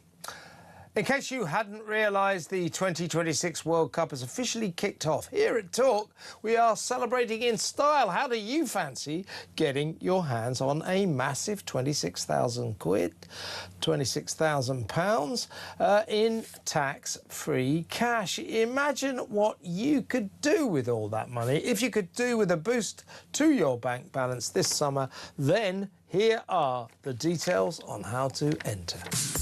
For your chance to win, visit talk.tv/win or text TALK to 83338 by 6 p.m. on the 20th of July 2026. Texts cost £2.50 plus your standard network rate. Or send your name and number by post to Comp 1 PO Box 3190, Colchester CO2 8GP. To arrive by midnight on the 23rd of July 2026. 18 plus, UK residents only. So for your chance to win, text TALK to 83338 now. This is a network promotion, full T's and C's at talk.tv/win. Welcome back. Peter Cardwell will be in just a little while to tell you what he's got lined up for your entertainment between 7 and 10 p.m. In the meantime, we'll go back to the phones in a second. But first, here's a voice note on Mahmood's asylum plans from Steve. Hiya, Kev. Steve from Manchester. Great show, mate. Listen, I'm thinking about applying for one of them jobs as one of these adjudicators on these tribunals for asylum seekers, like. I bet it's a cushy number. I'll get a gold-plated pension, brilliant salary, and I've already gone out and bought me rubber stamp and pad. So I'm set to go, mate. It just says denied on it constantly. That's it. Well, yeah, Steve, in that case, you won't get onto the panel. They say, you know, instead of judges, when there's an appeal from an asylum seeker, they'll only get one appeal, and that appeal will be considered, will be judged upon by members of the public. What they omit to say, members of the public who live in Islington and read The Guardian. That's what they leave out. That's a ridiculous plan. That's almost as ridiculous as a plan to let more than 10,000 migrants in by legal routes. As I keep saying, no, Shabana, the idea is not to let them in, it's to not let them in. We don't want more. We don't need more. Hope this helps.